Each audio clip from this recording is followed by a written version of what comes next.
Good morning, ladies and gentlemen. Welcome to ReelTok episode 152. We are just like a month away at this point from our 3-year anniversary of the podcast. Never missing a week. Today we're all separate again. We're in different areas. Cam's not joining. He's still in Michigan enjoying time with the fam, and probably also just the ultimate Sunday scaries after 2 weeks straight of PTO. Probably similar to what you're feeling, but 2 weeks straight off and then going back to the office going to be a reckoning for both of you two tomorrow. But I like how Cam was similar to you. Is like, I need a honeymoon from the wedding I attended. Like, I need a week of vacation after attending this wedding. Like that's the energy I think we all need for weddings going forward. But today's episode, kind of all over the place, but in a good way. So movie review wise, we got The Naked Gun, we got Together, and George has seen Fantastic Four, and he's going to give his thoughts. I think it was eternally funny just with how the wedding week played out, that you weren't able to see Fantastic Four with us, but everyone just like assumed you did. So they thought you were just like hiding your review for the longest time. But you have finally seen it. So you will give your review and your thoughts, which I'm sure everyone wants to hear. Bulk of the episode, I think, will be a recap of our New York trip. So, I mean, The Naked Gun, Together, and Fantastic Four are all movies. But, I think the big talking point of this episode, I think what most people want to hear about is just like our experience together and the rest of the week since we recorded the pod, like early Wednesday of our week, and like most of the stuff we got up to is after we recorded last week's episode. And then we have a bunch of trailers and movie news to go through. I mean, Spider-Man being the big one with the teaser, so we'll talk everything that we know about that so far. In honor of Cam the slophead being gone, we'll go through the leaks and the news that we've gotten so far. But shout out to our executive producers as always. We got Stefan Niebrick, Stefan Johnson, Cody Whitney, and Cole Beaver. Thank you all for supporting the podcast each and every week and do what you do. Before we move on from that, I know I posted a story, but I do also just want to shout out Stefan Niebrick. I know shout out Stefan Niebrick. Big shout out Stefan Niebrick. I wasn't at the theater at the time when you gave, I believe, Seth, Cam, and Tyler these wedding gifts for myself, but he got me 3 Criterions, Scorsese's After Hours, certified banger. Some Like It Hot, also certified banger. And then, one of my personal favorites, the Royal Tenenbaums, certified banger. So big shout out to Stefan Niebrick. Apologize for not being there. Like Tyler said, I dropped them off the theater and then I left. So I didn't see Fantastic Four with George, them did you see Thursday. The hoodie he gave me as well? I think so. I think you showed me it. And the Orange Free Ta right behind you. Well, I just showed that, but he gave me a Dune hoodie as well. Yeah, you told me that. I know. It's so I remember you told me that. But yeah, shout out Stefan Niebrick. I apologize for not being there. And shout out me and Seth for making sure you got that gift. It was like a Mission Impossible mission because you had a spot at your wedding for envelopes, and we're like, shit, we got this bag. Where do we put it? I just bumped that shit straight up. We're just like, I assume if they see a bag with gift on it, buy the envelopes that whoever's in charge of manning the envelopes will do something with this. And we got getting them, so clearly it worked out. So it was actually the first thing I opened it that night because I saw a bag and I was like, what the fuck is this bag? And then Victoria told me, it was like, oh, by the way, they left this bag for you. And I was like, oh, these are the movies they were talking about. There we go. Well, you got it. Shout out Stefan. Got it. Shout out all our executive producers. But speaking of the wedding, let's just jump into like our New York recap. I think people are most excited to hear about that. Yeah. Thank you all for all your support. Where did we leave off? Not only the podcast, but everything. All of our in-person content was popping off last week. It was a blast being together. And then it seemed like you guys all loved all the stuff we had going. So we can't wait to do it again for sure, because all the in-person podcast content was really fun. And all the stuff we did, at the Airbnb, the pool, etc. But yeah, let's jump into it. So, where we left off is we filmed the podcast Wednesday morning, but just like a quick high level recap. So Sundays when we all arrived, me, Seth, Riley, and Anna met. We went to Raising Cane's in Queens, and then we met George and Cam at the Airbnb, and it was Cam's birthday. So happy belated birthday again to Cam, and also happy birthday to Bailey, who I think like 3-ish days ago as of recording had his birthday. So shout out to all the Walshes celebrating birthdays in Leo season so far. But then Monday we kind of went over. We had a day on the ocean, day on the boat. Tuesday was our first city day where we had an incredible Greek dinner at night, and George took us on the tour. And if you saw like our in-person content, he had like he gave us that rousing speech that he made. Chat GBT to bring us all around. Yeah. And then Wednesday we woke up and filmed the podcast. So basically that kind of leaves off where we were. So everything else Wednesday, all of Thursday, all of Friday, Saturday, and then finally Sunday. So let's jump into Wednesday. So we filmed the Tyler, podcast. I have in the one morning. question for you before we start. Where are you right now? I'm still in my normal house. Oh no, I meant quite literally. Where are you on the green screen? As in, where are you located? Do you know? Arizona. I think it's still from Eddington, so it's like New Mexico. I just searched like New Mexico desert. I don't think it's actual city, but I was trying to work out the theme. I couldn't think of anything for. Well, and also I just didn't want something too distracting. I was going to do something like Spider-Man or do something like New York City background. But I was like, oh, you know what? We'll just do a calm. And I'm like, I'm only in Arizona for like another week, so might as well just stick with the desert theme. But yeah, Wednesday we filmed the pod in the morning. And after that, we went to that State what park? Is it?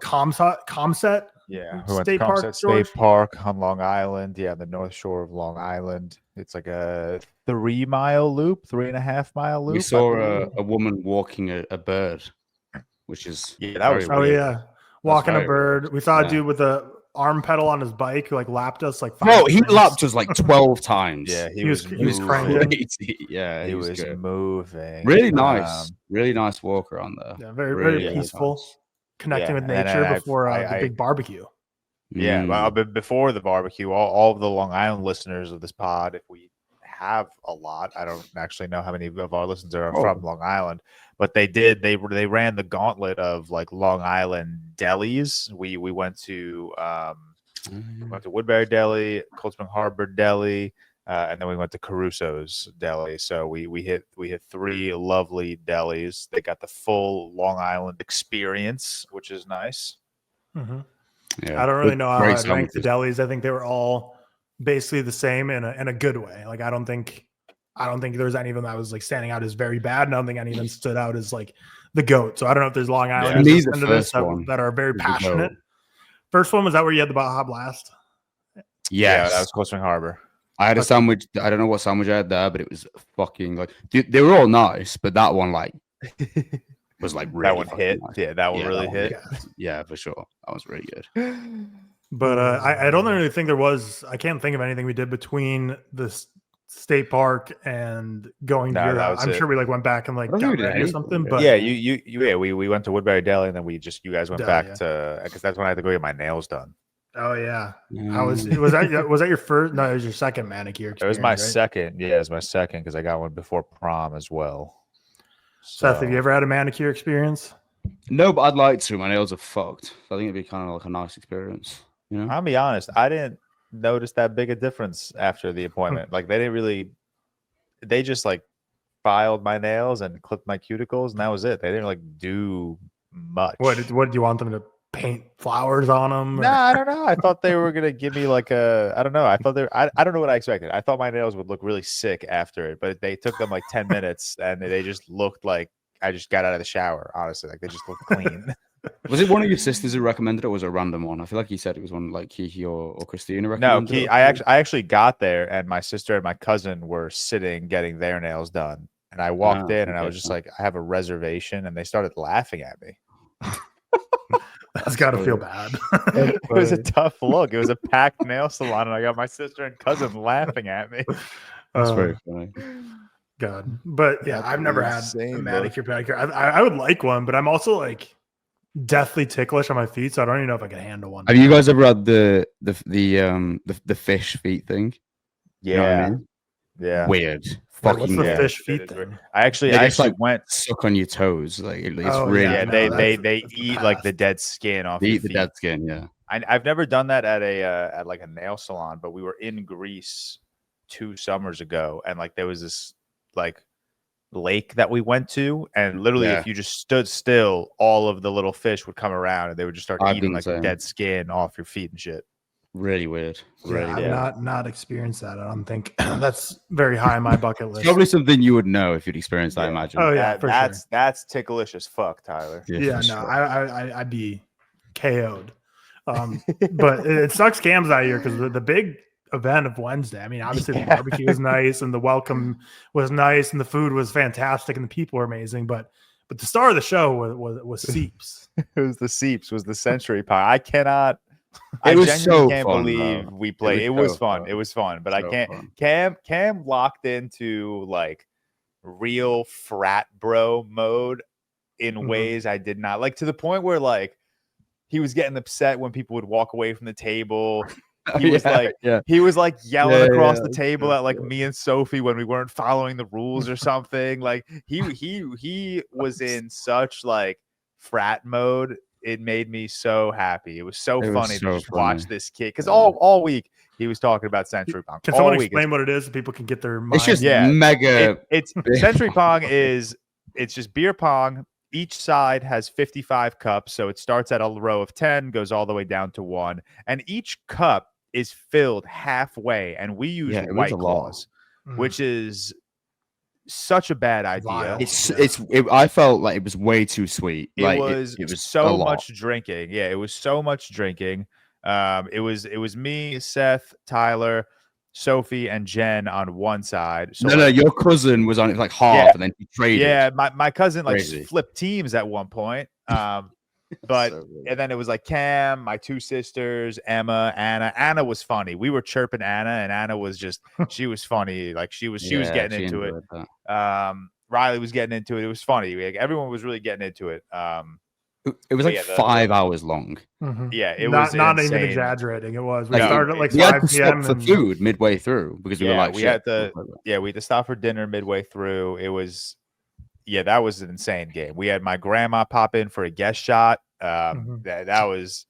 I can't believe we actually. I can believe we started the game. I can't believe we finished the game. I really thought at one point we would like stop and be like, all right. Cam was too dialed in frat mode to allow that to happen. Yeah, we drank a lot that night. But not as much as we did on your wedding night, George. Your wedding night was bad.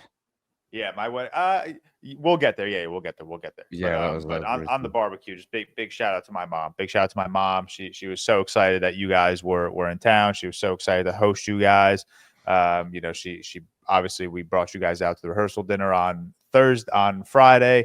But like the barbecue is what she was like mostly looking forward to. Like my parents love like hosting in our backyard and just getting the barbecue going. You know, my mom had so many decorations, so many games out, so much family. The Vallones, Victoria's family were there. So just big shout out to my mom for planning that. I know she was really excited to host you guys. Then my grandma was so excited to meet Cam. Like I've said before, my grandma listens to every episode of the ReelTok podcast. My grandma is not a ReelTok podcast fan. She is a Cam Walsh 27 super fan. Okay, it is hilarious. Every time I turned around, she and Cam were talking. When you guys walked into my house for the first time on the Sunday that you guys came here, she beelined it to Cam. Her face lit up. It was as if no one else existed. It's funny. Yeah, she loves Cam. We spoke about the Wednesday night was one of my favorite nights, I would say, easily. Yeah, like it was so much fun. I mean, the whole week was great. Like I'm not the whole week was great. I was I was thinking about this the other night, and I was going through like all of the we all made a bunch of like vlogs and edits, and Mateo also made us some vlogs for the ReelTok page, and I was just like, this is crazy. Like it's been 3 years of me looking at you guys on a screen. You know, obviously I've met Tyler briefly for one night. Seth, I saw you in London, and we hung out for like 2 days, you know, but in the 3 years that we've been doing this, like that really was just like such an insanely like surreal week to have you guys in New York and to spend all that time with you guys and show you around, and, you know, have Alex and Sophie and Hannah along. Like it really is so crazy. And I said this in my, like, that was like the caption of my TikTok like vlog that I made, where it was like, don't talk to strangers on the internet. Like we really are like the last of that generation whose parents told us not to talk to strangers on the internet. And thank God we didn't like listen to them, because like it's crazy. It's crazy. It's absolutely unbelievable to me that like we've been such good friends for 3 years, have never seen each other in person with the exception of like a day or two here and there. And we're able to spend a week together, and it's so like it felt so normal. So yeah, it felt so free flowing. It felt so normal. It felt like we like lived together in college for a couple years straight. And, you know, even seeing like the girls and just like they clicked immediately, which I was so happy about. You know, they all loved each other immediately. You know, my mom loved you guys. My mom loved having you guys. You know, my dad, my sisters, they were so excited to see you guys. it's crazy. It's crazy. It was such a surreal week, and it really was just such an incredible week, like leading up to the wedding. It was like just one of the best weeks of my life, and having you guys there was just unbelievable.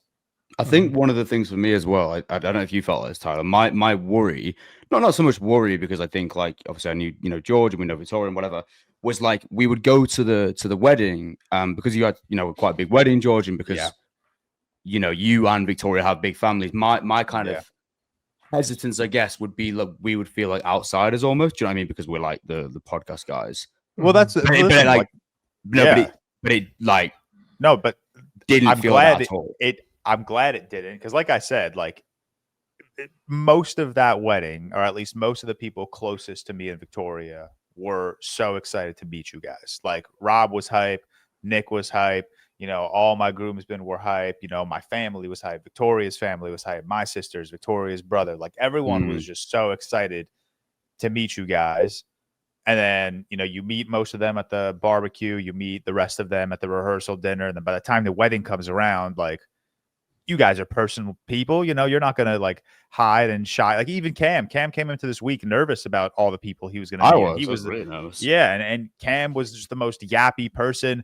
You were yapping your life away, Seth, throughout the entire wedding night into the after party. Like it was cool. It was cool to see you guys just like get along and click with like all of my friends, like so easily and quickly. Like that really made me very happy. I was a little nervous, not gonna lie, just to see how like the two friend groups would like merge, but Sophie's there, Alex is there, all of my friends have met Sophie and Alex before, and I know they love both of them. So George, Sophie your family and friends are yappers just like you. Great. Yeah, everyone I spoke to at the barbecue, like I would speak to like Christina and I'd be there for like 20 minutes. I would speak to like your uncle, your dad, and I'd be there for like 20 minutes. just yappers. Yeah, they can absolutely talk. We have a lot of yappy friends, especially, I mean, Rob, my friend Rob can talk to literally anything for hours. You could put him in front of a pole and he'll talk to a pole for hours. But yeah, all my friends. Generated Rob. Yeah. Did you tell him that, George? Did you? I did. I did. So funny enough, one of my groomsmen, AJ, which I'm sure you met, he's my high school friend, and then the rest of my groomsmen, with the exception of Victoria's brother and my sister's boyfriend, are college friends. So all of my college friends hadn't met AJ until this April. So the running joke for like 4, 5, 6 years is that AJ is AI generated and he's my imaginary friend. So it's funny that now, like, to you guys, Rob is that friend. Like, it's like every friend group doesn't believe that I have another friend group. Yeah, here. I mean, to give the podcast like context, obviously George has spoken about Rob on the podcast like many times before. Because Rob's like, I would say, Rob right he's now the most into film. He's the most into film of all of my friends, but he's also he's the one that lives like here in this. Well, he lives in Jersey City, but he lives close enough to where like he's coming to the movies with Sophie and I. And like he's become great friends with Sophie as well. So me and Tyler basically just talk about Rob. This guy just doesn't fucking exist, because he kept talking about him all week, and we were like, George, I don't see any sign of this Rob person. Like we were like, yeah, he doesn't exist. Then you met him, at Fantastic Four. Yeah. I forgot too that like I not really met, but a decent amount of the people at the wedding, like through that fantasy football league, I like had to be in with you 2 years ago. Yeah, where, like, you needed the next person, which I completely forgot about, because like fantasy football is one of those things like you can be in like 6 leagues at once, so it's like you kind of set all your lineups and like don't pay too much attention to it. And like I had group chats. There was a group chat for that one, I guess, but I wasn't super locked into it. But then I remember meeting a couple people, and they're like, "Oh yeah, you're in the fantasy football," and I'm like, "Oh shit, I forgot." Like 2 years ago, I joined that league with George, with basically all of you here in this. But yeah, that was a good one time run. I think I did well. I can't remember. I think you lost to Rob in the final. You lost. Yeah, I think I got second. Right. I think I lost the championship. Yeah, but yeah, I forgot about that. So yeah, but yeah, that's like an informal. Like you never really met them. Like obviously we never spoke face to face there. But yeah, like I completely forgot about that. But yeah, then you met him at Fantastic Four. But yeah, Thursday you guys were by yourself. So to wrap up Wednesday, our team, the three of us here, we won Century Pongs. Shout out. We did. Riley's very competitive, so she throws an asterisk on it because our side of the ping pong table is like tucked into a corner. So like there's a bunch of people that like walked in and out and like joined, and their side was on the more open side. So like anytime someone came in just for like a celeb shot or just like to to jump in here and there. It was always on their team. So Riley says their team didn't have enough camaraderie and there's too many people jumping in and out that she's putting an asterisk on our win. But you could say in the first 2 hours we had the sunlight in our eyes. That is true. We did. We overcame that adversity. We caught that dub. That's a respectable dub. We played a lot of ping pong as well when we got there. Yeah. George cooked us all expectedly. Yeah. But yeah, I don't think we really did anything after that. I think we went back pretty much every night, like at the Airbnb. Whenever we finished our activities, we kind of just passed out, except like one where we played. We had like 2 nights, I guess, where we played 2 games. But Thursday we went to the city without George. We met him later, so we went just as early. Yes, the same exact train. I think as a Tuesday one. Went early. We went to Tompkins Square Bagels, which Sophie recommended. We asked, like, what's the best bagel spot? She said that's Timothy Chalamet's favorite joint as well. It's funny when I was describing it, because we're going on to this, but when we met Gooch later on, and I was talking to him about it, and he was like, he directly knew. He was like, did you go to Timothy Chalamet's place? I was like, yeah. So that's just the place people know it by. What did you think of it, Tyler? Just thought it was good. I didn't think it changed my life. I didn't think it was bad whatsoever. It's good, but I don't know. It was solid. Yeah, it was good. I think I picked the wrong thing, to be honest, but. What did you get again? It was like a spicy beef one, but I just don't think that was the vibe. You know what I mean? Breakfast? It wasn't like breakfast. It was like 12. So it's like, Yeah, it was probably like 11:45-ish when we got our food. Yeah, I opted for the everything bagel with gravlax and schmear, which I don't even know what gravlax is. I just assumed it would be something like what the fuck is gravlax? But that's basically what it was. Sounds like a Pokemon, isn't it? It does. But it was good. It was solid, and we ate it in the what's that place? Is it called Tompkins Square? What's that little park we stayed in? Washington Square, Union Square? No, not Union Square. No, you guys are down by the Barnes and Noble Square Park. Yeah. Oh, Union Square. Okay, no, I think it was Washington. No, it was where we were. It was where we were on the Tuesday. It was near the Barnes and Noble. It was like Union. Yeah. That's Union. Okay. Yeah, nice little area. And then I think we went to Barnes and Noble again just for like a bathroom break. But then we just walked kind of aimlessly around the city. Went to a souvenir shop, which was fun little souvenir shop. Very confusing place, but we got some touristy stuff. And then we wanted to do more touristy sightseeing, so we went to FAO Schwartz, and that's where you guys ditched me on the subway, and I was alone. Hashtag Home Alone 2, alone in New York. Like the classic film thing where like I was about to get off. Tyler's already off. His earbuds off. I'm behind him, walking off. The door's closed from my face, and Tyler's just there, and I've got my hand on the door like that, just going away. Listen, I'm always ready. So people are like, we got to get off here. So I'm boom off the train right when I hear that. And then we get out the subway, go to like the opposite line, go down, pay again, get on the subway, back to the place, and Tyler's like, "Oh, I'm already on the subway," and then we had to just get on the subway again, so we just completely missed it. Yeah, I mean, I was just like, I was confident enough getting around New York City. I was like, just meet me there. It's too confusing to come like meet up again, because even if I got on the same exact like subway as you, it's like, what? How would you even know? Like, you'd be like, yeah, we're on like the 5th subway car, so I'm like counting cars, like trying to find you through the window, like, and you only get like 20 seconds of the stop. So I'm like, we'll meet at FAO Schwartz. So I like George. Can you? Yeah, true. Actually, George, can you walk between carriages? Yeah. Oh, so you are allowed to do that in New York? Oh, speaking, we forgot to talk about highly discouraged, but yes. Oh my, yeah, shit. We got a curse put on us on the way. Yeah, I forgot about that.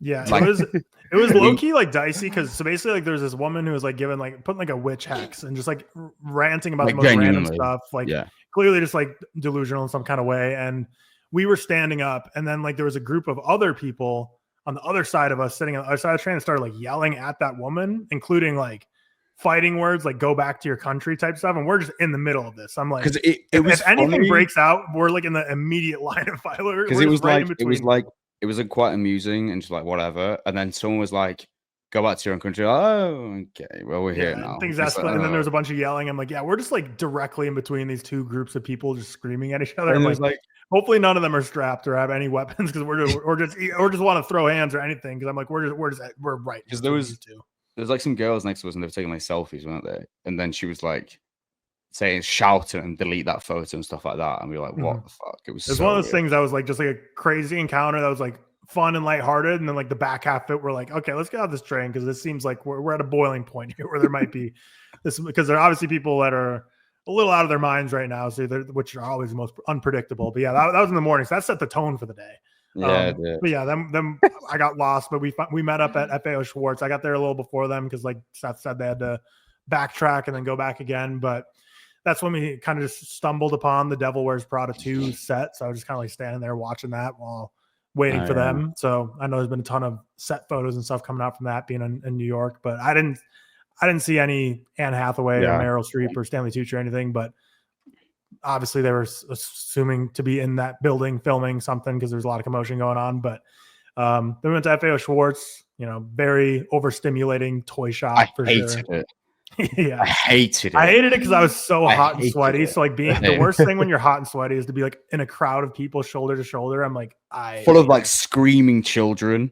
Yeah, it was so hard. And like the employees are super extra there, where they're like demoing all the toys, and like it was just a very high energy environment. And then from there, we went to George's apartment, right? I mean, we went to a couple more sites along the way. We kind of saw like Radio City. We saw like NBC Studios, some other stuff. Met up at George's apartment, got a tour of the spot there. Met door, with you Alex. walk in and see everything. Yeah, I mean, it's nice. It's a nice spot. Your elevator, fastest fucking elevator. Everyone says that all the time. Crazy. It's so fast. It's so unbelievably fast. By the time I blinked, we were on floor 4. Yeah, it's insane.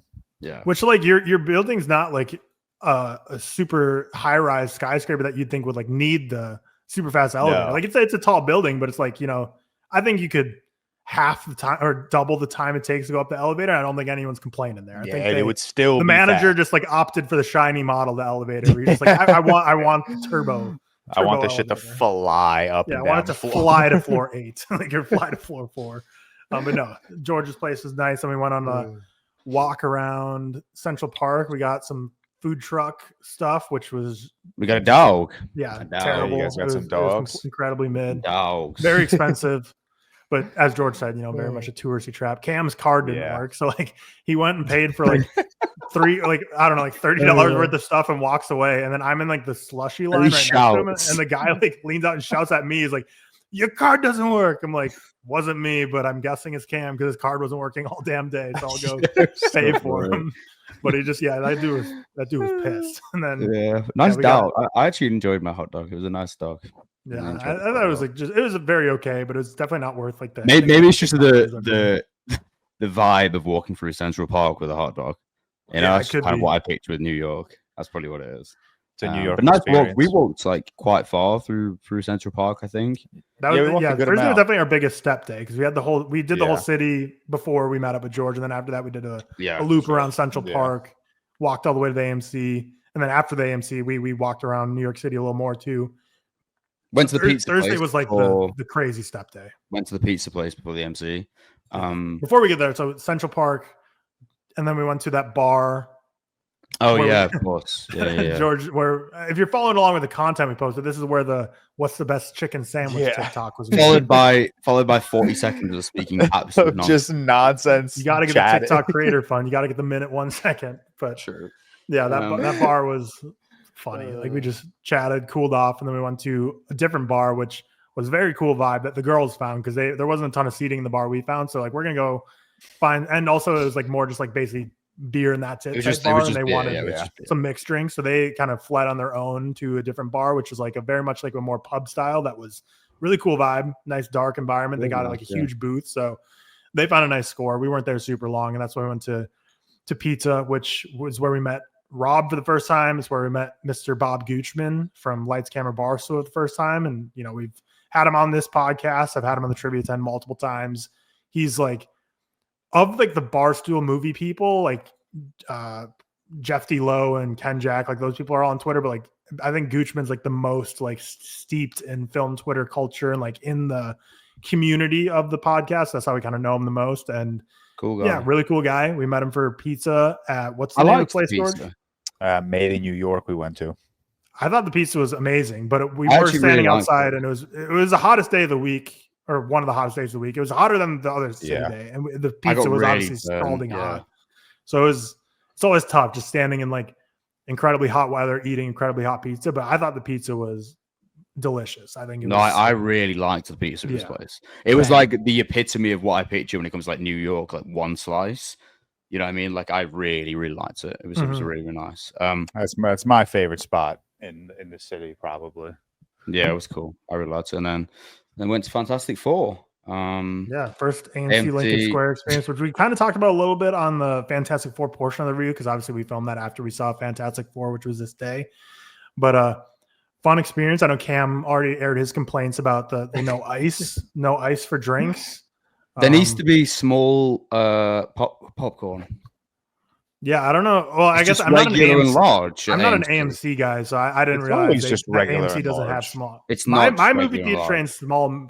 Well, my movie theater chain's actually small, medium, large, and extra large. So there's 4. Oh, I just have mine just small, medium, large. That's always regular. I need a small. I don't want a large. Large is too much, or a medium. That's a regular. Regular is small.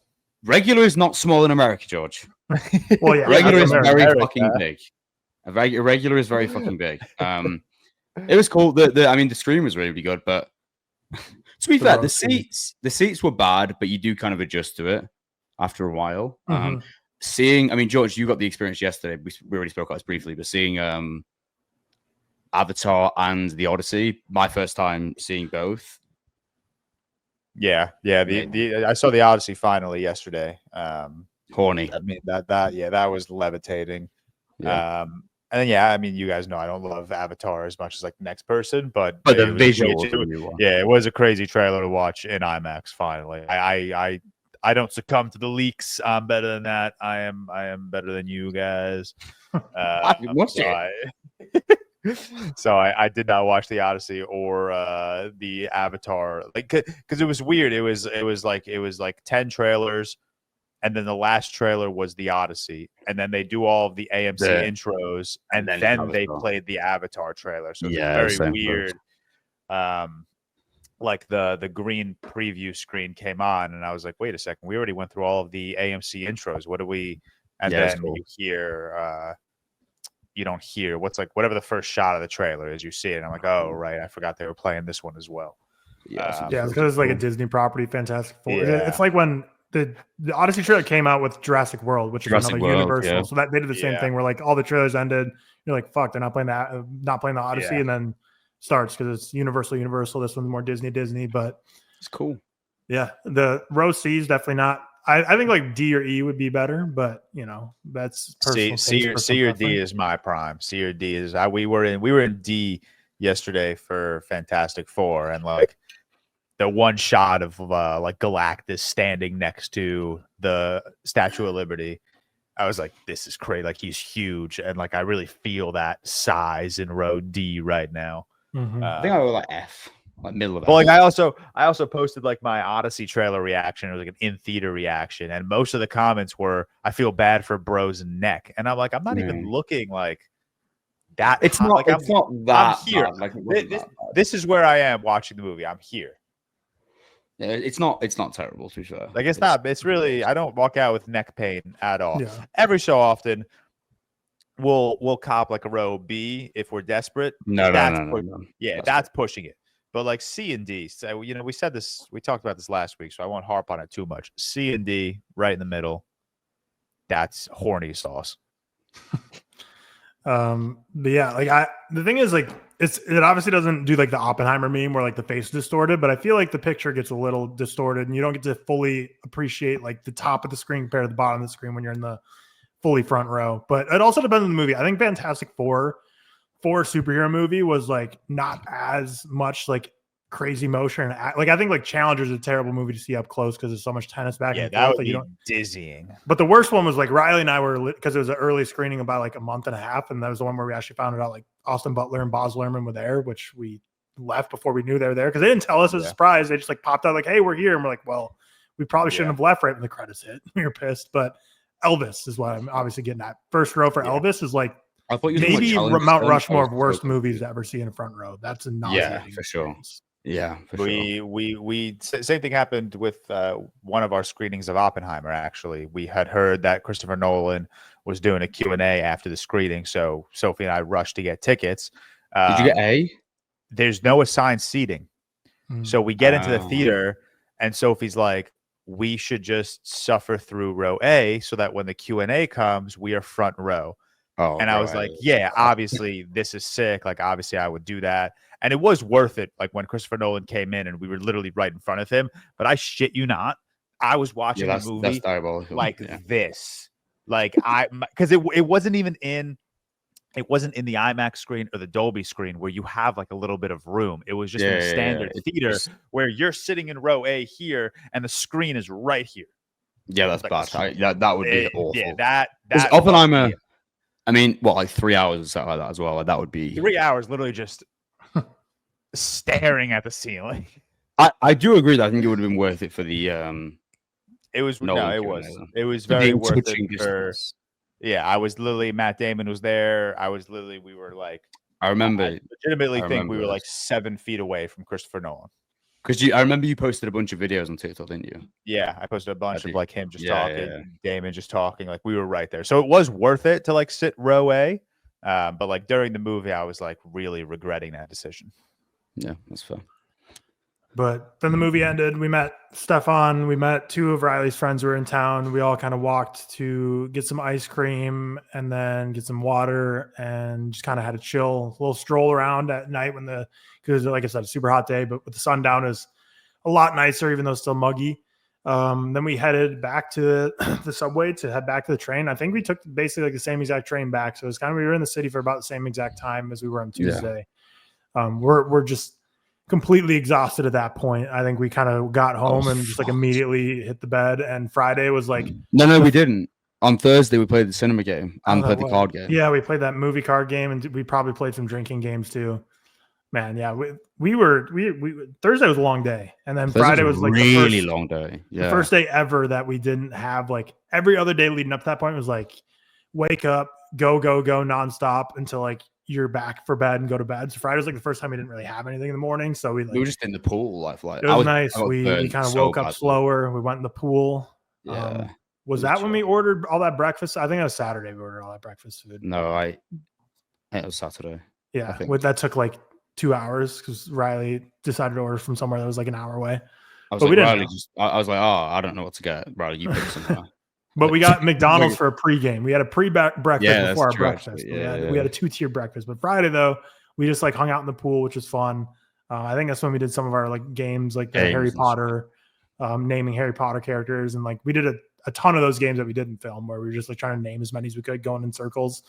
Really fun, by the way. I love the shit like that. So stupid. I mean, Seth and I did more like Saturday and Sunday too. We were like doing like, or freaking Saturday, we were doing like countries and we did alphabetical and stuff. Yeah, we were just gaming in the pool. Pool time's fun. I miss having a pool to just be in the backyard. Having a pool is just like first thing in the morning. It's unreal. Anyone has a pool, like I'm always jealous of you. And I think everyone who has a pool, I always think they don't utilize it enough. Same. Like if I had a pool, I would be.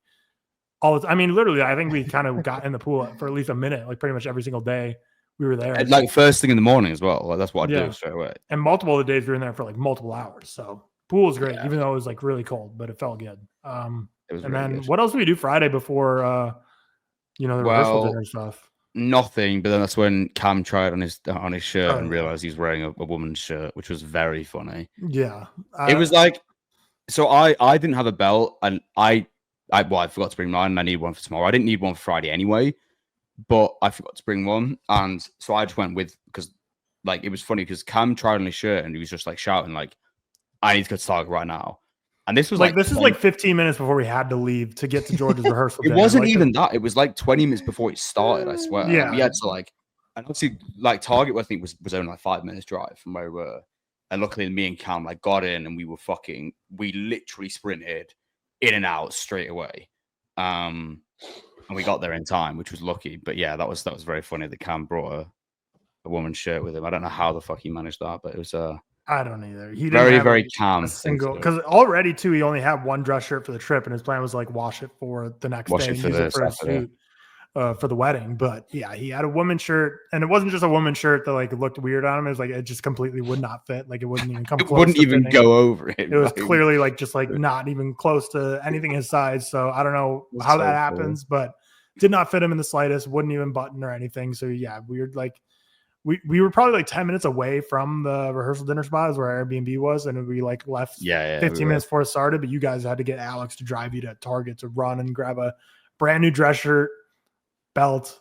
Then you met us there. You're only like 10 minutes late though, but that was wild. Like Cam, I don't know, man. He's a funny guy, Cam. Hot take. He's a funny guy. Yeah, he is funny. But the rehearsal dinner was great. That you had that incredible movie cake with all your favorite films on it. That was sick. We did a lot that week between like you guys and between my family and Victoria's family, and that cake was like the only surprise of the week. Like that was truly like I saw it and I was like, where the did this cake come from? And then I turned around, I see my mom like smiling and giggling behind me, and she was like, "Oh, I asked Victoria about all your favorite movies." And I was like, "Wow, that's incredible." We assessed the films because I remember Tyler saw like Dune 1 on there, and he didn't see Dune 2. He's like, like fraud. And then we saw Dune 2 as well. And then like the Rise of Skywalker was on. Cam said that because obviously they just looked up Star Wars. She had the opportunity to do the funniest thing there possible. She wanted to though, and just get like challengers. And every movie you despise on there. But she loved it. The cake was good. Like, it was a really like just a nice meal. I distinctly remember, George. We sat around the cake and got like a photo or something. Like on store. And then I stood up and your dad just came over to me and was like, "Do you know what I like about you? You look so British." And I was like, "All right." So, and then he was telling me like apparently there's some like really nice Indian place he really wants to take me to around Huntington or something. It's like the only good Indian like restaurant in New York or some shit. So that was cool. Like, I chatted with Dad a little bit, and then the food was fucking nice. Food at the rehearsal dinner was banging. Mm-hmm. The food was good. My mom's been getting a lot of compliments about the food, which is it's funny because my mom was at that restaurant maybe like a month earlier for a baby shower, and my mom came home and she was basically like, "Damn, the food was not good at this place." Really? She was getting a little, so she was getting a little nervous for the rehearsal dinner. But it turned out great. People have been I really enjoyed it. It was really chops. People have been raving about the zucchini chips. Yeah, people were loving. Oh my food. Bro, the chips were so good.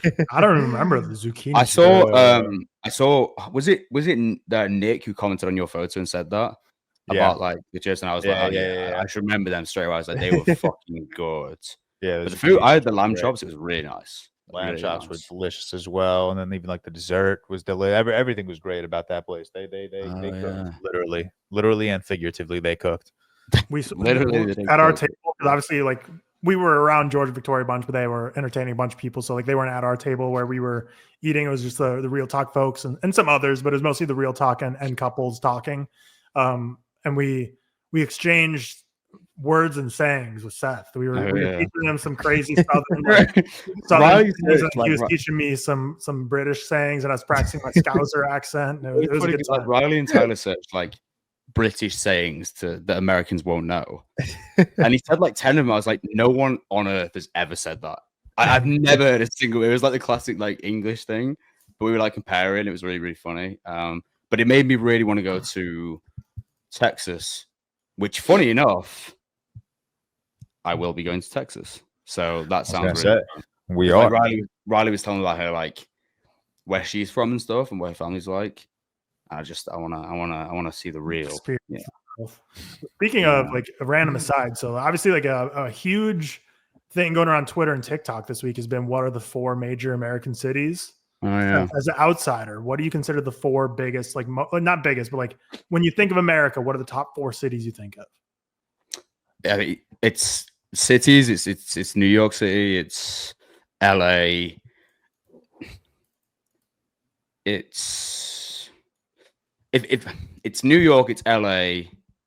It's don't say anything, George. I want a fully untainted experience of what it's Chicago. It's Chicago, and it's I'm missing a really obvious one.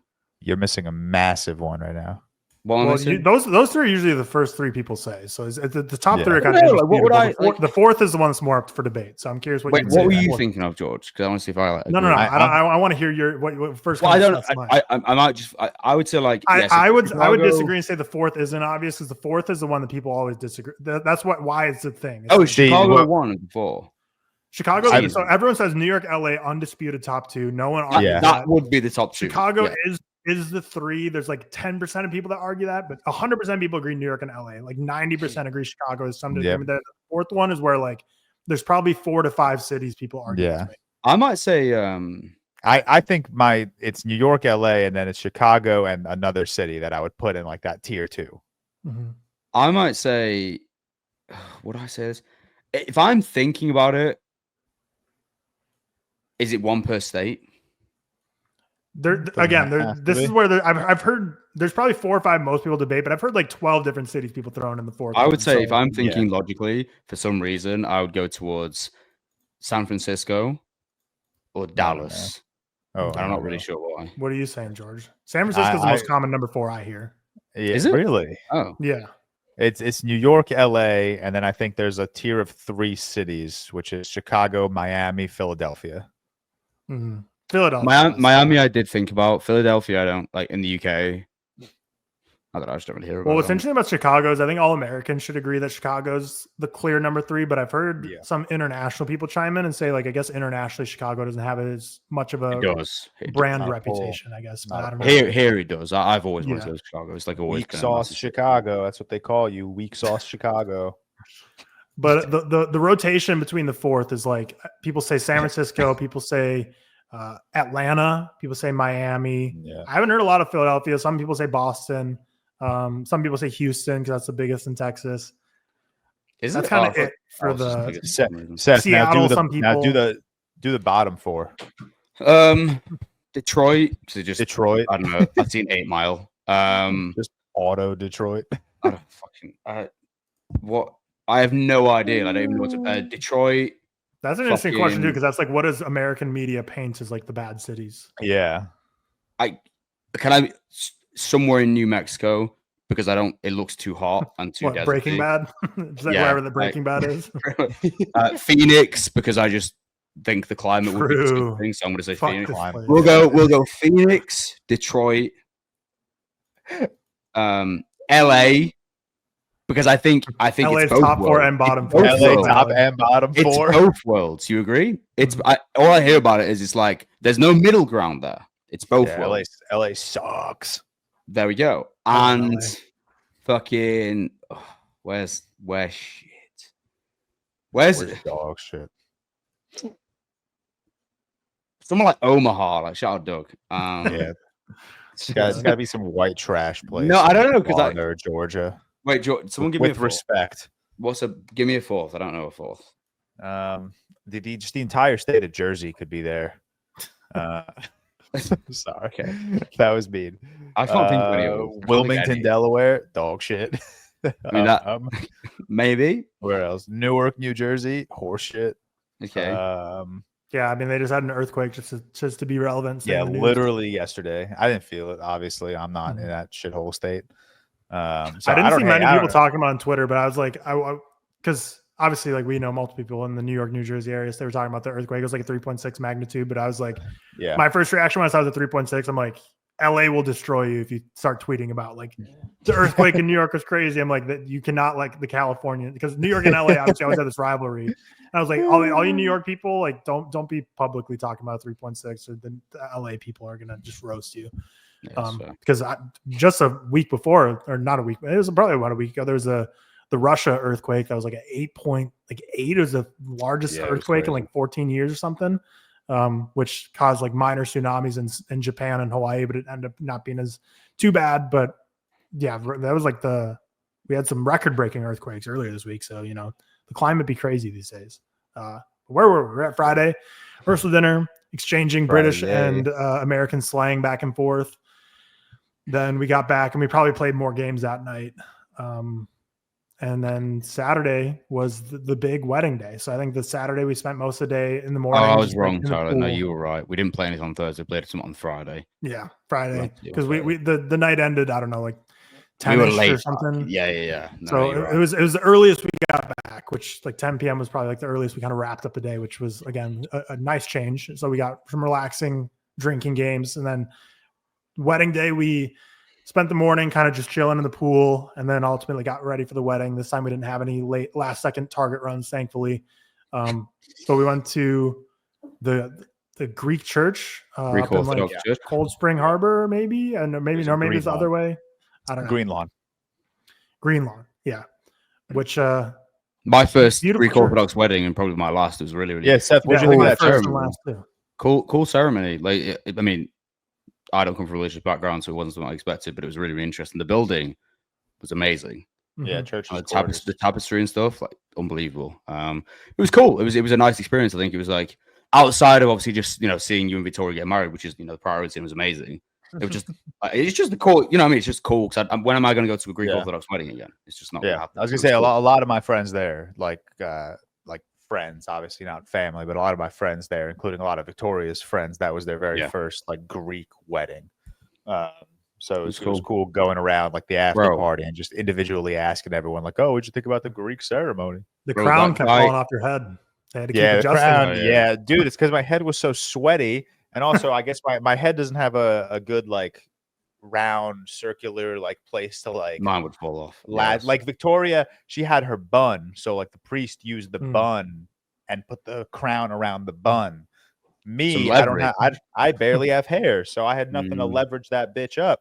So it just kept falling off left and right. The priest kept adjust it. I swear he was about to pull out like a staple gun. He was like, he was fed up at one point. He was like, "This dude's head is not. This crown is not saying this dude's head."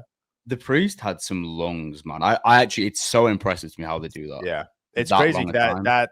So the church service, it was about, my friend timed it. It was about like 31 minutes. Mm-hmm. When we did the rehearsal the night before, my priest was like, it's going to be about an hour service. But the priest, the day of the wedding, was different from the priest that did the rehearsal. So the day of the wedding, before like Victoria and all the bridal party got to the church, I spoke to the priest, and the priest is like, I'm going to let you dictate the speed. Like, do you want this to be a long wedding or a short wedding? And I was like, well, last night, Father John told me that the wedding was going to be about an hour. Mm-hmm. And I was like, if we can cut that down to like 40 minutes, that'd be great. And my priest, Father Nick, looks me in the eyes and goes, I'll do it in 35.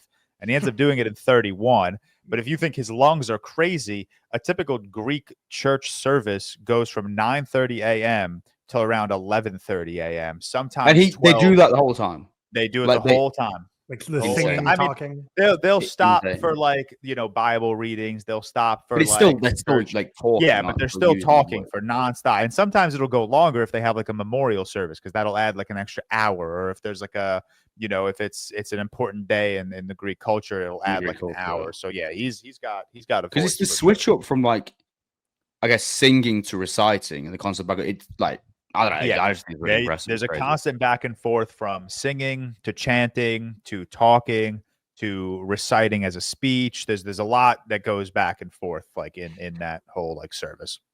Cool stuff. I enjoyed it. And we were watching you, George, as you were waiting there. Dude, I was crying, man. Don't say that. No, you were a nervy boy. You were. I was a little nervous. Yeah, I was honestly I was nervous. Like looking, I mean, obviously I was like excited for like Victoria to walk down the aisle. I was excited for all my groomsmen and her bridesmaids to walk down the aisle. But like before they all got to the church, I like made my way in with my parents. I said hi to everyone, and then when I was done saying hi to everyone, I was kind of just like standing up by the altar. Yeah, and I was like looking out, and I was like, damn, like this is just a room of like all my closest friends and family, and they're here for me and Victoria. Like that's what like was getting me like emotionally. I was like, damn, this is really happening right now, and then it was awesome seeing you guys out in the crowd, Sophie, Alex, and Hannah as well. You all looking absolutely dapper. I know listeners rarely see us not wearing t-shirts and headphones, but they rarely see us from like the boob down. Yeah, literally from the nipple down, you never see us. But we clean up well. We clean up well. You three, Alex, you all looked very handsome. Sophie, Hannah, Jen, they all looked very beautiful. So we clean up very well, as I'm sure all of our listeners saw. We all posted a ton of pictures. I'm so excited. We dropped off the disposable cameras 2 days ago, so hopefully we get them tomorrow from the wedding. And then we got some samples back from our photographer. The pictures came out great, but I'm excited for like the dance floor pictures. I'm not. I'm so excited, man. I don't We are care. that camera crew. They were in the middle of the dancing, man. They were right there. They were Yeah, probably they were getting there. people at the worst timing. I'm so excited to see like everyone's face and everyone's like dancing. Like that's what I'm excited for, me and Victoria. Well, let's move on to when we got to Hogwarts. Yeah, was, and then yeah, you amazing guys, place. yeah, beautiful. Yeah, it was a really beautiful Amazing event, really beautiful venue. It's a huge wedding. You know, there was about like 270 people there, just a massive Italian family, massive Greek family. And then was everyone at the wedding at the church too? Because it didn't seem like No, it seemed like there's way more people at the wedding. Yeah, than the church. I was gonna say Yeah. there must have only been like at the church maybe like 150 to yeah, the 200 church, maybe. church. I would imagine there was probably like 150-ish people there, but that's how it goes. Like the church Like, service people come to the really ceremony. is. Yeah. The church service really is for like your absolute closest friends and family. Mhm. I mean, everyone is welcome at the church, you know, but if you're driving from far away, we don't expect you to come to the church. Or if you're not like truly like just someone who's like very, very, very, very, very close to us that way, it's like not really an expectation. Yeah. But yeah, it was massive, huge families, and then the two of us have obviously been very blessed to have like awesome groups of very close and very large groups of friends. So we were it was such a interesting like balancing act. Like we made our way to the cocktail hour probably like halfway through after we were done taking pictures and eating our own food, and we were like going around quickly saying hi to everyone. And then even in the reception hall, we were going around quickly saying hi to everyone, and we were like it's like a fun experience. Yeah. It's just a very stressful experience because like you want to say hi to everyone, you want to make sure everyone's like acknowledged. The second we got to the cocktail hour, I was like, I want a picture with the ReelTok boys, and I want a professional picture with like Rob and all of my college friends. Like that was my priority. So we did that very quickly. But even like now, like even talking to like my parents and Victoria's parents and Victoria, they're like name dropping people, and I'm like, I didn't get a chance to say hi to that person. And it's We're not gonna say after that. Like, I think I know what you mean, but I think you can't put too much pressure on yourself when it is like your guy's day. No. You know what I mean? At the end of the day, Victoria and I were talking about this the other day. Like, we're very pleased with like how many people we went around to, and also how much dancing we were still able to do. Like, we really wanted to spend most of our time on the dance floor. You know, we felt that like if we left the dance floor, everyone else would leave the dance floor, and we didn't want that to happen. But like we made our way to like tables to say hi to everyone. You know, my parents' friends, her parents' friends, distant relatives on both sides. Some friends from college that we haven't seen in a while. Nice little buffet setups in the the cocktail hour was nice. There was we were also talking about this. We didn't really get to enjoy the cocktail hour. Like we got to the cocktail hour late. And like we were looking at people's pictures of like the food stations and the ice sculptures, and we were like, we didn't even see those because we got to the cocktail hour. At the time that we got to the cocktail hour, we had already eaten. Like they had brought us food to the library area, so she and I ate like separately before we kind of got thrown into the chaos. So once we got to the cocktail hour, we just went straight outside because at that point everyone was outside taking pictures. So like we didn't really see much of the cocktail hour. It was really nice. We had caviar, didn't we, Tyler? Mm-hmm. Yeah, caviar, some really nice. Oh yeah, oysters. All Yeah, kinds nice. of And stuff. what were your cocktail choices? It was Victoria's was the espresso martini. Yeah, yours was the margarita. No, the margarita was ours, and mine was the honey deuce. Bro, yours slapped. Yeah, I was on yours like crazy. Everyone been saying that. Everyone been saying the honey deuce is banged. It slaps. It was really, really good. Those shits were electric. Do you know what we did find weird though? Me and Anna were speaking about this. So I've not been to that many weddings, but like 3. We danced before food. Yeah, so really that's like me. So funny. I think I mentioned this the other like 3 or 4 episodes ago. So when Victoria and I were in Copenhagen, that wedding culture kind of surprised us because we got to the wedding, there was the service, there was the cocktail hour, and then we sat down for dinner, appetizer, main course, dessert, and that was like 4 hours of just sitting and eating and listening to speeches and no dancing. And then at around 10 o'clock p.m., they cleared the tables, they moved the tables out of the way, and then we danced until like 3 a.m. That's every wedding I've been to. That's not the 4-hour dinner part, but that's every wedding I've been 2 hours maybe. That to me, that was crazy, like wedding experience. I didn't mind for us. It's just kind of because like every wedding that we've been to, it's very much, go out, first dance for a little bit with everyone, sit down, first course, get back out there, dance, sit down, main course, speeches, get back out there and dance. And then there's no real like dessert time. It's like the dessert station. Like dessert doesn't really come to your table. So it's very like dance, eat, dance for the rest of the night. There's no clear. That's the first wedding I've been to. That's like that. I've been to probably like 6. Crazy. All the other weddings I've been to, it's like you sit down for dinner and then you go out to some secondary area and they clear out basically you're like eating on where like the dancing is going to be later. So then they clear out all the tables. Whereas your wedding, you have the tables still on the side. Usually at the weddings I go to, like those tables all get like removed and it's like removed. Yeah. Oh, that's interesting. What did you guys have for the main course? Victoria and I had a plate of all 3 options. Bro, that filet mignon.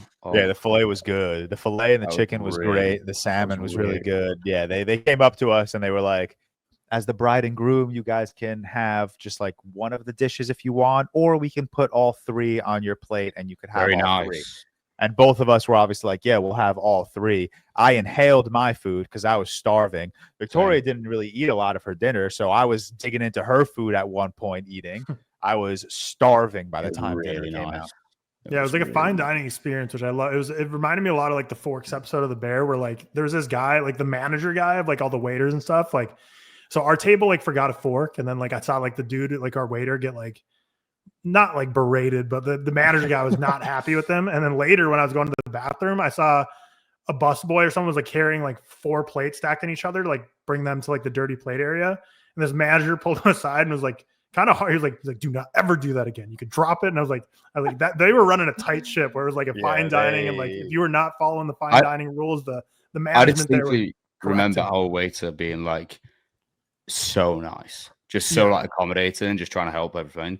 They were like, they were on it.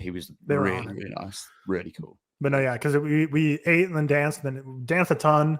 I started feeling sick around that point during dinner, so I left like around like 11ish. I left the earliest, but it was weird. I went from like 100 to 0 real quick because it was like I just like was eating my steak, and then all of a sudden just had a bite, and then I was like, this can't be swallowed. Like this bite here. So I immediately just beelined to the bathroom. I didn't yak or anything. I felt like I had to, but I was like, whatever's in my mouth right now, like there's no way this is going to be able to be swallowed right now. So I just, what do you think it was? Just like general knowledge? Because you went too bad. I don't really know. I didn't drink a ton. It was just like, there's too many variables like to know. Cause like cocktail hour, we tried a bunch of exotic foods. It was I was sweating a ton and hot. So like there's so many variables. And then you were dancing as well, moving. And it was hot in your stomach. It was crazy. Cause like I kept making my way back to you guys had like a little corner of the dance floor, which I thought was really awesome.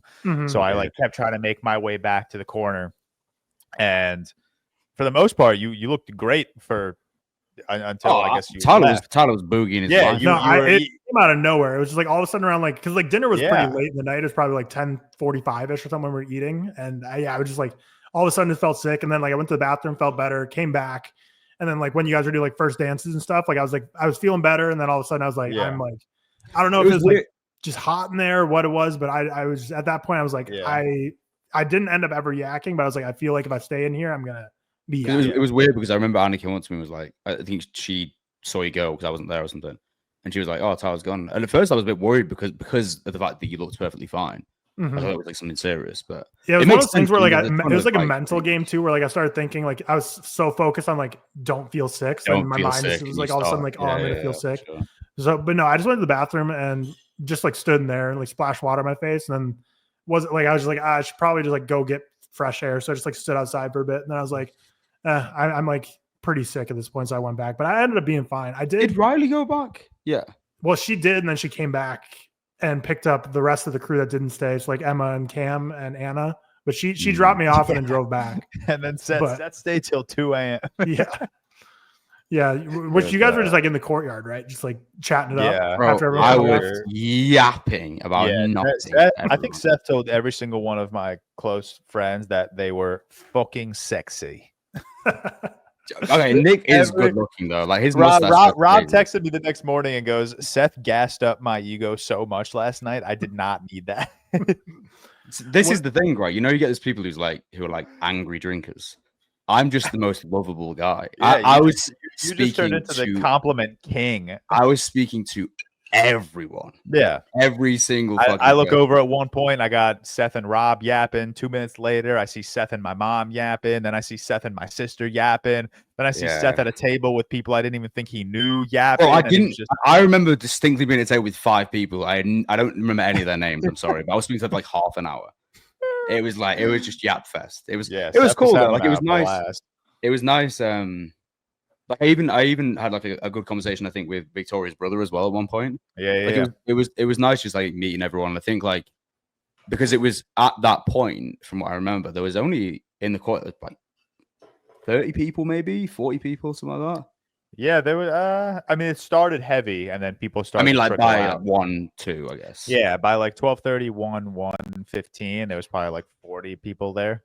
So it was nice. It was just good to like, because like at that point you're just yapping, aren't you? Yeah, that's all we were doing. We were yapping, we were drinking a little bit, eating a little bit, but yeah, the after party was nice. Rob cooked up a nice little chill, relaxed playlist. Oh yeah, he did. Yeah. Did y'all stayed at the castle? Like George, you and Victoria, that's where you slept that night? Yeah. Oh, did you have a room there? I didn't realize that. Okay. Yeah, we did. Sense. Yeah. And if anyone wants to know what it looks like, go to the Blank Space Taylor Swift music video. That's where it was filmed. So you can get an idea of what this castle's all about. Oh, really? That's kind of cool. Mm-hmm. I didn't realize. That's the room we stayed in, the one with that big balcony that she's like hanging over. Mm-hmm. Nice. Okay. Yeah. It was it was an amazing venue. And then I think what time did I get back? It must have been like 3-ish or something. Dude, Seth, you and Alex left. You and Alex left at one point, and Alex shoots me a text and goes, "Bro, I lost Seth." And I was like, "What do you mean?" And he goes, "Hold on. I'm gonna read you this exact because this crack because your phone had died at that point." So I want to contextualize everyone with a little something here. I don't drink like I used to. I drink maybe like 4 times a year. Okay. Yeah. And George fucked up because he had a free bar. Listen, I'm gonna take advantage of that. You know, it's free. Damn. I think it was a phone call, but he called me, and he was like, "Bro, my Uber's almost here, and I don't know where Seth is." And I go, "What do you mean you don't know where Seth is?" He's like, "Yeah, he just wandered off. I don't know where he is." And your phone was dead. Tried to walk. Yeah, Yeah. But I had no idea where you were. Your phone was dead. I couldn't text you. I couldn't find your location. And then like 10 minutes later, I text Alex and I'm like, "I think his phone is dead." And he's like, "We're good. I got him." And I was like, "All right, thank God." I remember I was stood. Obviously, it was like located, through like woods and a forest, whatever. I was just stood in the forest. Yeah. I don't know why I was there, but I was just stood there. I was too sober by the end of like the after party because I didn't really drink during the after party that much. So I was so sober by the end of the after party that I was like stressing about how everyone's gonna get home. Like Hannah Ubered home. So for like an hour and a half, I was like, "Is she getting home? Is Uber stealing her?"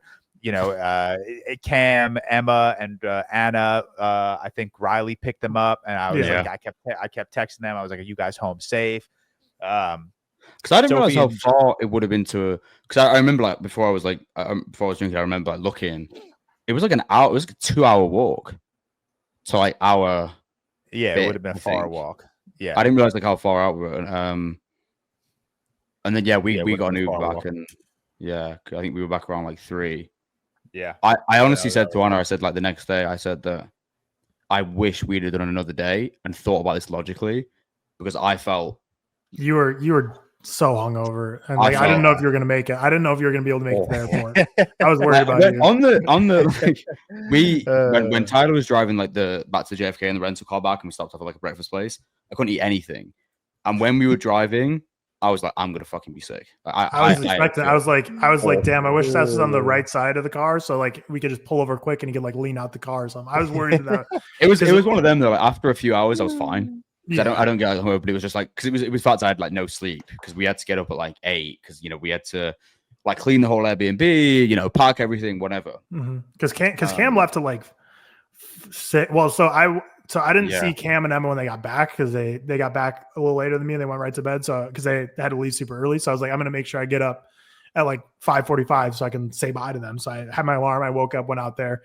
No sign of life from them. So then I peek out the window and I see a Uber driver just sitting there. So I'm like, I'm assuming they scheduled an Uber like the night before to be like, oh, let's make sure he's here. So I'm like, okay, Uber driver's sitting here. And I'm like, where's Cam and Emma? So I just kind of sitting there twiddling my thumbs. And finally Cam walks out and he's like, what's up, man? And he walks out the Uber driver and he's like, yeah, we're going to be like 10 more minutes. And I don't know if they took it well or not. But I can just imagine him saying that.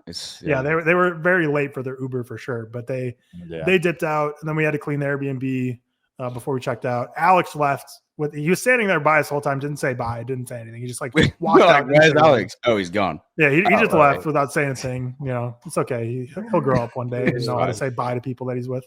And then we like, and that was it. Then we dipped. I yacked a bit in the morning. It was like, oh really? So George had lemon water at his wedding. Like all the waters had lemon in it. I think my body completely extracted only because that's all that came up in the morning. When Tyler described this in the morning, I was crying. I was like saying, like you would say to the waiter, like, just please, no more lemon. I don't want. I was so sweaty and so like feeling sick that I probably drank like not even exaggerating, probably a gallon and a half of water at George's wedding, but it was all lemon water. I'm not even kidding. Somehow my body extracted only the lemon, and that's all that came up in the morning. It was just like lemon acid, and it was a very unpleasant experience. But it's like my body filtered out all the lemon that I was given. But yeah, then we left. I was dying. It was so fucking funny. I was like, please, no more lemon. It's just no more lemon. But then we went to Panera in the morning. Yeah, like I got like a cinnamon sugar bagel, and I think I ate like 3/4 of a half of it. So it was like very minimal. Seth didn't eat anything. I had a coffee and they gave me fucking whipped cream on it. I was like, I don't fucking want this shit. And I asked for coffee and they gave me like a milkshake. It was the weirdest thing in the world. Yeah, you got like a frappuccino or some shit. But yeah, we were struggling in the morning.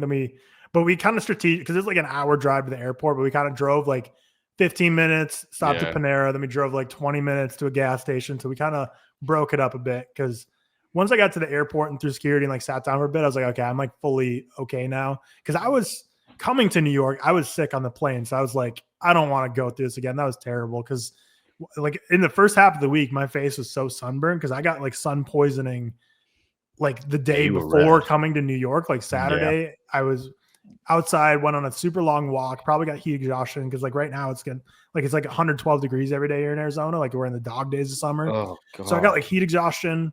And I was just like so sunburned, like definitely sun poisoning the day before coming. So I was like ice packing my face the whole day before. We had to wake up at like 3 a.m., went to the airport, and I was so sick in the airport because like also after I was like went on a walk, we sat in our pool. I was like just destroyed with sunburn. And then after that, we had to like clean up like our yard before we left and then get on a dog poop and stuff. So I was just like drenched in sweat. So I was like so sick that day and then woke up to go to New York and our flight was like 5 a.m. So we had to wake up at like 2:30, 3 to head to the airport. So it was just insanely early. I was so nauseous. And I'm like, okay, we finally got to the airport. I'm going to like eat a granola bar or something. Then that was just not going down. So I was like, I was sick going to New York. And I was like, there's nothing worse than being sick on a plane. Like I didn't get sick on the plane, but it's like the whole time you're like, your whole mental energy is like, don't get sick, don't get sick. Yeah, you're like sweating, even though you're cold. I'm so glad I don't. I was like, I do not want to have this happen again. So I think Seth, we strategically, well, not strategically, I think it's the only options for us, but it was clutch that our flights were late in the day because we kind of got airport time to recover before we had to get on a plane. I was sat in the airport. I got there at like 12. My flight wasn't until 6:45. Mm-hmm. What did you guys do? Nothing. I was like, we couldn't even like check our bags for like 3 hours. I was just, that sucks. I was sat there. I went to get a sandwich, and at this point, I was really hungover. And I went to this place before you check in at JFK, and there was this woman like shouting at the worker there about how a chocolate bar that she was buying was more expensive there than it was on the street in a shop. And I was like, well, yeah, no fucking shit. You're at an airport. You're at an airport. What do you mean? Like, do you think the prices are the same everywhere? Like, you're at an airport. And that was fucking annoying. And then we just sat there for like hours doing nothing. And it was one of them, like, you know, people talk about like JFK times. We actually had it quite lucky where there and back, we were through. Like, you know, we got through immigration on the way there easily, 5 minutes. We got through security in about 10 minutes on the way. So we just did like nothing. And then we just like ended up like sitting there for a while. But flight was cool, easy. chill. There was some. I text you guys. We had the like nightmarish like announcement that came over, and there was like a health emergency on the plane. They said like, has anyone got like a doctor on board? That was pretty scary because it was like a few down for me, but they were okay, thankfully enough. The worst thing was this. So Anna drove down to London, which is like 3 hours, and there's like particular, car parks at different terminals, and we couldn't find where she parked. Like we couldn't get to we went on like a shuttle bus there. We got the wrong one, so it ended up taking us 2 hours of like walking and messing around. So we were just fucked by this point. We didn't get home until I think about 12:30 p.m. and we flew it. And obviously, like the time difference, I was so fucking tired. And yeah, that's it. It was sad to be home. It's already been a week. Yeah, it's already been a week since we. Well, a week since we got back. Yeah, it's crazy. It's been a week already. Flying by. But that's our recap of the New York week. It was a blast being in person. It was just an absolute beautiful wedding with a gorgeous couple. It was amazing. And everything leading up to that wedding day was just like a perfect week. Couldn't have really scripted anything. Exceeded expectations. My expectations were so high, and it fucking exceeded them. And like the best thing was like I was with my dad when we came back, and he was like, first thing he said was, was it weird seeing you guys in person for the first time? I was like, no. Just it just felt like seeing good friends. That was it. That's supernatural. There was a couple times that our significant others got a little upset with us saying, like, can you guys please not talk about movies for the first time in 72 hours? And then we would switch conversations. No, and then movies or sport. Oh yeah, because we switched from that to sports, and they're like, "Well, no, this doesn't count." And then me and Tyler were like, "Oh, how many countries can you name beginning with A?" Just like fucking quizzing each other. Yeah, we just had to make up shit to talk about that wasn't about movies. But no, it was that the week exceeded expectations. The wedding was way beyond my wildest imaginations. It was amazing. Incredible week, incredible people. Couldn't have gone any better. So it went perfect. I mean, legitimately couldn't have gone any better because like New York this past week has kind of been like a hellhole in every way you can slice it. With people disasters, natural disasters, floods. So we kind of got the perfect week because the week before we came was when Lincoln Square flooded too. So like we kind of it was the sweet spot because it wasn't too hot. So we nailed the week of just randomly the week we came was like not flooding the week before, floods the week after with several other serious things going down. So it couldn't have gone any better. And, it was amazing. Perfect 10 out of 10, one of the best weeks ever. And then next up is Big Tyler's wedding, and that's going to be very, very, very enjoyable as well. I'm really looking forward to that. Really excited. It's not even that far away. It was like December 31st. Yeah. Very excited. Very excited. Amazing trip. We have yapped for an hour and 20 minutes almost. About but I knew that was going to be the main part of the episode. That one guy who hates this. He's toast today. But I knew we're going to get one comment that says this podcast doesn't start till an hour and a half in. What a bunch of nonsense. Well, this podcast might not start till like 2 hours in, but we won't talk too much because now we'll get into like what actually have we been doing this week and what have we been watching. George, tell us about Mexico. Shit, great. Yeah, it was great. It was like a perfect like little getaway. We didn't want to do like a sightseeing mini moon. Mini moon. We wanted to just literally relax. Like we've been so go this year. Our wedding was our 4th wedding, and then beyond that, like every weekend, like I think since February we've had like 2 weekends where we didn't have obligations. So it's just been a really like on the go, big moving, nonstop year for the two of us. So a couple days in Mexico was awesome. We just got this like all inclusive in Cancun that Victoria found through TikTok, and it was beautiful. Nice. It was a ton of fun. We slept a lot, we drank a lot, we got burned a lot, but it was nice. It was just a relaxing couple of days. I got so burnt on the first day we were there. I think I sent you guys, or I have to send you guys a picture. I won't show it on the podcast because I'm naked. But there's a picture of like my cross tan, and like that's never happened. Like it's literally a tan. It's pretty sick, like my chain. Yeah, it looks crazy. That's kind of hard. So were you just like laying by the pool then? Because obviously the cross would have to be stationary. This let me tell you something.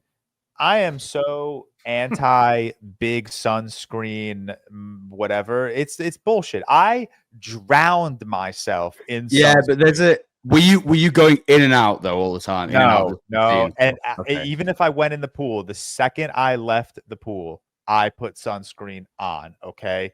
I just sent you guys a picture of how burned I got in my chain tan. But sunscreen is bullshit, dude. Sunscreen is absolute bullshit. You should get that tattoo, George. It looks like Isn't that crazy? Isn't that a crazy fucking tan? Yeah, you are. But look at my burnt stomach. My stomach is fucking cooked, dude. Mm-hmm. Yeah, It's you are burnt absolutely insane. But no, I was kind of hoping you were actually naked. That you kind of blue balled me a little bit. Sorry. I'll send another one. But no, it was fun. It was fun. We relaxed a lot. This all inclusive had a couple of really great restaurants on their campus, which were awesome. We really just, there's really not much to tell. We woke up, we ate breakfast, we sat by the pool and the beach for a couple hours and drank. And then we went back to the hotel room and showered, changed, and then went to dinner, like all 4 or 3 days that we were there. So it was really relaxing. We're both refreshed. The Sunday scaries are mental right now. I text, was it Tyler? I think, I text the group chat.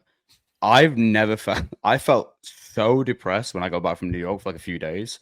Just like I had the craziest blues and just like Sunday scaries ever, just from being now I'm back here. I opened up Microsoft Teams on my phone yesterday for the first time in like 2 weeks. Yeah, dude, I saw 400 message notifications. You just close that shit immediately. I'm like, this is going to be such a tough month. And what if all 400 of them are just congrats on the wedding and you actually have 0? That'd be great. Promise you, that's unfortunately the people I work with are not that polite. None of them. I guarantee you, I have one conversation about my wedding tomorrow. That no one else is going to ask me about it. The people I work with they suck. Nice. But what sucks is like tomorrow is going to be such a hellhole day at work. But I have a weapons screening at 3:30, which is such that's such a weird time for screening. Dumb time for an early screening. It is weird. So are you going? I'm gonna try. I RSVP'd yes. Thankfully, it's the Times Square AMC, which is a one subway, not even the subway, it's the shuttle. So it could take me 5 minutes to get there. So I have like really up until like the last minute of like grinding out. And let me correct myself. The screening does not start till 4. The check-in starts at 3:30. So I have up until 4 o'clock to get there. Or I think they said like 3:55 they'll start giving away tickets if you're not there. So I have up until like I'll give myself like 3:45. But I do want to go. We saw the trailer yesterday again. Looks so good. Fantastic Four, and it just looks insane, man. And I'm really excited. But yeah, the Mexico was great. That's really it. We came back Friday. Yesterday we spent the day grocery shopping. I did a lot of my laundry. We were kind of getting the apartment in order for the week, and then we went to see Fantastic Four. Before I get to Fantastic Four, I watched Happy Gilmore 2. Just colossal piece of shit.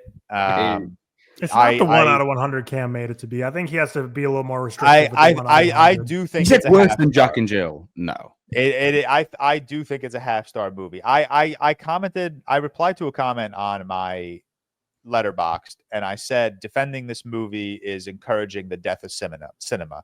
And admittedly, that comment was to bait a couple of people, but I do genuinely also. Yeah, I don't bait people. But I do believe that. I do believe that this movie is the death of cinema. This is a movie entirely made for Adam Sandler to make his friends money, to make himself money. It doesn't uphold the core values of what made the original Happy Gilmore so great. Adam Sandler isn't even Happy Gilmore in this movie. He's just Adam Sandler. They give him like this beat down on his luck, characterization, just so that he can dress the way he dresses in real life, and it makes sense. It really is such a absolute dog shit film that it shouldn't exist. It really shouldn't exist. I don't know. It's a film. I know I say this all the time. Film is absolutely subjective, and if you like this movie, cool. I do not see how people are praising such a film. This is almost as bad as like IMAX doing like an entirely AI festival. Like this is that bad in terms of like how much this is killing cinema. But then what else? I watched Avengers Endgame on the plane to Mexico. whereas I watched Romulus on the way back. I kept the Romulus 3.5 rating there. I will admit it leaned closer to a 3 this time around as opposed to a 4. I still like it. I still think it looks great. I still really love David Johnson and Kaylee Spaney. I think they're both phenomenal, but I think the flaws and just the weird decisions this film made stuck out a little more on rewatch. I also watched The Woman in the Yard finally. Boo! Boo! Yeah, we all watched that on plane rides this week. Yeah, we all watched that on plane rides. But yeah, I will say, George, it's not a movie I care to like argue too heavily against or for. It's a movie that exists and I watch it. I think it's a movie, and I really don't want to be negative about it because all things considered, I do think it's like a admirable, applaudable attempt at giving us this like James Wan, Jordan Peele hybrid type of film. And I do think Danielle Deadwyler is really good in this film. Yeah. However, I think this film entirely relies on ambiguity, and it turns out to be just the most obvious shove down your throat allegory that I've seen in film in a very long time. And I think that just removed. I don't disagree. It really removed like the third act. Like I was really enjoying the first 2 acts, like genuinely. Like I think it was ambiguous enough. You can kind of like tell the direction it was heading.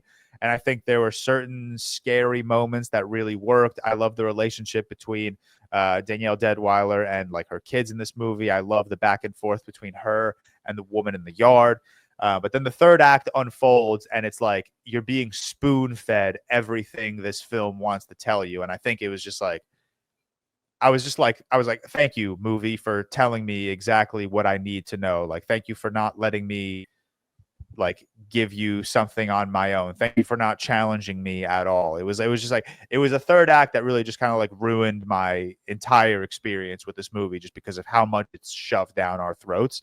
But yeah, it's not a, I don't know. It's not a movie I care to. Well, I think the script is like the worst part of it. The reason I like it is I said in my letterbox, that's some really interesting like visual ideas. I think Danielle Deadwyler is really good. Yeah, she's very good, and there really are some interesting like camera movements, some interesting like decision making. Like every time like they would show the car crash and like the glass would pass her face, I was like, this is very cool.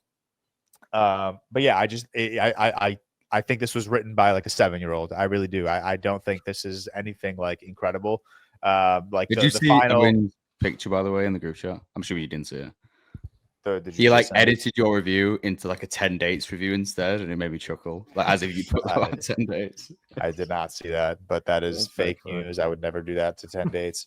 But no, like the lad. I'm not gonna. I mean, I'm gonna spoil The Woman in the Yard. So if you haven't seen The Woman in the Yard, just scroll forward 15 seconds. Like the last like shot of the movie is when they're like zooming in on the painting and the name is backwards. Like I should have been like, oh my God, no fucking way. But I was like, yeah, obviously, like no fucking, like we know, like you literally, you spoon fed that to us a scene ago. Like that slow-mo zoom in to the name, like it really just, it didn't do anything for me. And in that moment, I was like, damn, like that moment should have broke me. Like that moment, that realization should have broke me, and it didn't. But again, I think this movie's it's fine. 2 stars might be a little harsh, but whatever. Spider-Man 2002. It was National Spider-Man Day, so we ripped the OG Tobey movie. Fantastic movie. Fantastic Four First Steps. Give me a sec, I'll get there. And then we also watched Andrew Garfield's The Amazing Spider-Man. I like that movie. I like the first one. I think it's great. I like the emo skater boy vibe on Spider-Man. I know a lot of people are like, oh, he's too cool to be Spider-Man. And it's like, yeah, maybe, but like it's just like a different iteration of the character. Like change it up a little. Like we just got a trilogy with Tobey, and we just got like maybe like the more comic accurate Spider-Man. Give us something a little like modern, you know, something a little more 2012. And isn't I really he like more comic accurate, like Peter Parker as Andrew Garfield? Because isn't Peter Parker cool? I thought he was. I mean, I haven't read comics, but I thought he was cool. So I think if we're just talking strictly Andrew and Tobey, I think Tobey is the more accurate Peter Parker. I think Andrew is the more accurate Spider-Man. And then I think Tom is like the best of both worlds. Okay. Is Tom your favorite? I don't know. I always go back and forth. I really do think like Spider-Man, I think Andrew's my favorite, and I think Peter Parker, Tom is my favorite. Okay, interesting. Tyler, I saw you commented on my Spider-Man review, like what's holding this back from a 5 stars. That was a joke. No, no. I didn't respond, but I do actually have an answer that I wanted to wait for this podcast. I'm Seth, you're gonna be fast to poop on me for this. There are two big reasons that hold this back from being a 5-star film. One is Tobey Maguire. No. My heart. I'm sorry. There are so many moments in that. There are not so many moments, but there are enough moments in the film where I'm like, you are so bad in this movie. He's so good. But there are also moments where I think he is really good. Like there are genuinely moments where I think he is really good, but there are just one too many moments where like Victoria and I were literally laughing, and not like with him. We were laughing at him. You know, like there are funny moments, there are corny moments in this movie that are like funny and intentional. Like when Willem Dafoe first gets the serum and he like breaks the glass and he jumps out and he's like that shit's hilarious. He's so good. Yeah, he's so good. But then there are a few too many moments where like Toby is just like bad, like very bad. I don't necessarily disagree. I just think it fits like the context of the film. No, that's the thing. I think in moments it absolutely fits, but there are a few too many moments where I'm laughing at him, and I'm not laughing with him. I'm laughing at him, and it's like Spider-Man has dealt with people laughing at him too much in his life. Don't add to that. Sorry, that is horrible. Wait, what was your other reason? My other reason is the first like 25 minutes of this movie flies by. Like everything happens so unbelievably fast. Like it was like a roller. Like I don't know when the last time I watched this movie was. It couldn't have been a long time. But I don't know why this time around, like the first 25 minutes from the time the movie starts to the time he like first swings as Spider-Man, I'm like, wow, that happened really, really fast. Like we really didn't get time to like digest everything. Like we kind of blew past Uncle Ben's death. You know, we kind of blew past.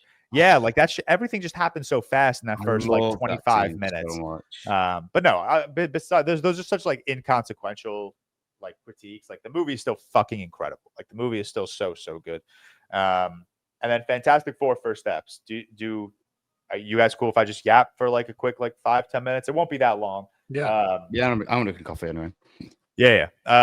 We'll do Fantastic Four First Steps quickly. Victoria and I finally saw it yesterday. I texted you guys. Surprisingly, I didn't get any of this film spoiled for me. I don't know how. I mean, I've done a pretty good job at like staying off of Twitter recently, not only because of Fantastic Four, just because I'm actively trying to stay off of Twitter. But besides the mid-credit scene, nothing was spoiled for me. I'll start with this. I don't know if I like this movie any more or less than Superman, and I genuinely think that's a compliment to Fantastic Four First Steps, considering how much less I was excited for Fantastic Four compared to how excited I was for Superman. But I think this movie does a lot great. I really do think this movie does a lot great. I have some notes written down. Before I get to my notes, we'll start with a couple of the obvious. I think the cast is great. I genuinely think this cast is great, with the exception of Pedro Pascal. I was not sold on his Reed Richards. I didn't watch the Fantastic Four segment of the podcast last week when you guys talked about Fantastic Four, so you tell me if any of these are a hot take, or you tell me if anything I talk about Seth and I are pretty anti-Pedro. We're also kind of anti-Vanessa a bit though, so. Yeah, I'm not anti-Pedro. I wasn't convinced. Like I'm seeing too much of Pedro in a lot of his performances lately. Like I'm not seeing the character, I'm seeing Pedro. And that's not like, I don't think that's a truly harsh criticism, but like when you're stepping into such an iconic role like Reed Richards, Mr. Fantastic, like you got to add something that where I'm like, I'm not looking at Pedro, I'm looking at Mr. Fantastic. I didn't feel that way about Pedro. I think Joseph Quinn and Abbott Moss-Bachrach, I think they're absolute standouts. I really do. I really love Joseph Quinn. I love the characterization they gave Johnny Storm in this movie. I love that he's not this like true bad boy womanizer in the way that Chris Evans's Johnny Storm was. He's way more of like someone who wants to prove himself, someone who wants to like fit in intellectually with the way can you lower that? Sorry. He wants to like fit in intellectually with like Reed Richards and Ben. And I love that. I love that he's more of like, he's not, I think the best way to describe it is just he's not as cool as like Chris Evans was. He's cool, he's awesome, he's funny, but he's way more of just like this guy who's trying to find himself. Like he's been Johnny Storm for however many years at the start of the movie, and he's still trying to find his place in all of this. And I love that characterization. I wish we got more of Ben, and I wish we got more of like the Thing. I feel like he is probably, in my mind, the weakest of the four in terms of characterization, although I do think Evan Moss-Bachrach plays him really well, plays him in a really like emotional way that I really, really love. I know they tried to give him like that little like storyline with the woman from the school.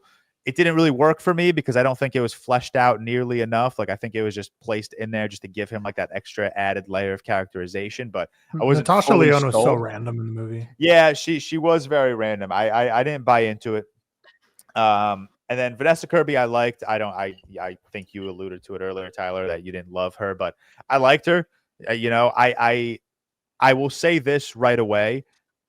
None of the four in this movie are better than any of the four in the 2005 movie. Like I would take all four of those over all four of these.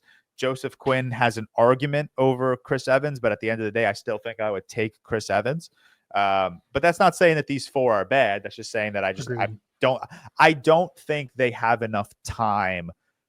Like, obviously it's talked about that this movie was supposed to be like 2 hours and 10 minutes or whatever, 2 hours and 30 minutes or whatever it was. And it cut down to like an hour and 55 minutes. That's including credits. Like when the first credits hit, it's like an hour 45 or something crazy. Yeah, it's a really quick movie. It's a really quick movie. And I don't think there's enough time for anyone to truly hit their full potential. And I think that's what's truly holding this movie back. But before we move on to the negatives, there are some positives that I want to talk about. One, I really love the tone of this movie. I love the tone. I love the energy. I love the aesthetic. I think the 60s retro vibe, I think it can look a little Pinterest board-y here and there.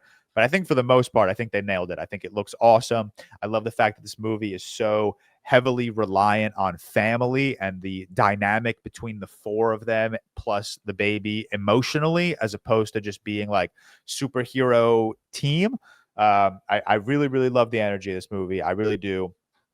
It's this fun, retro futuristic, like 60s vibe. And I really enjoyed it. I love that it's so old school, and then it's infused with like so many awesome like science fiction moments that feel so grand and so big and so modern.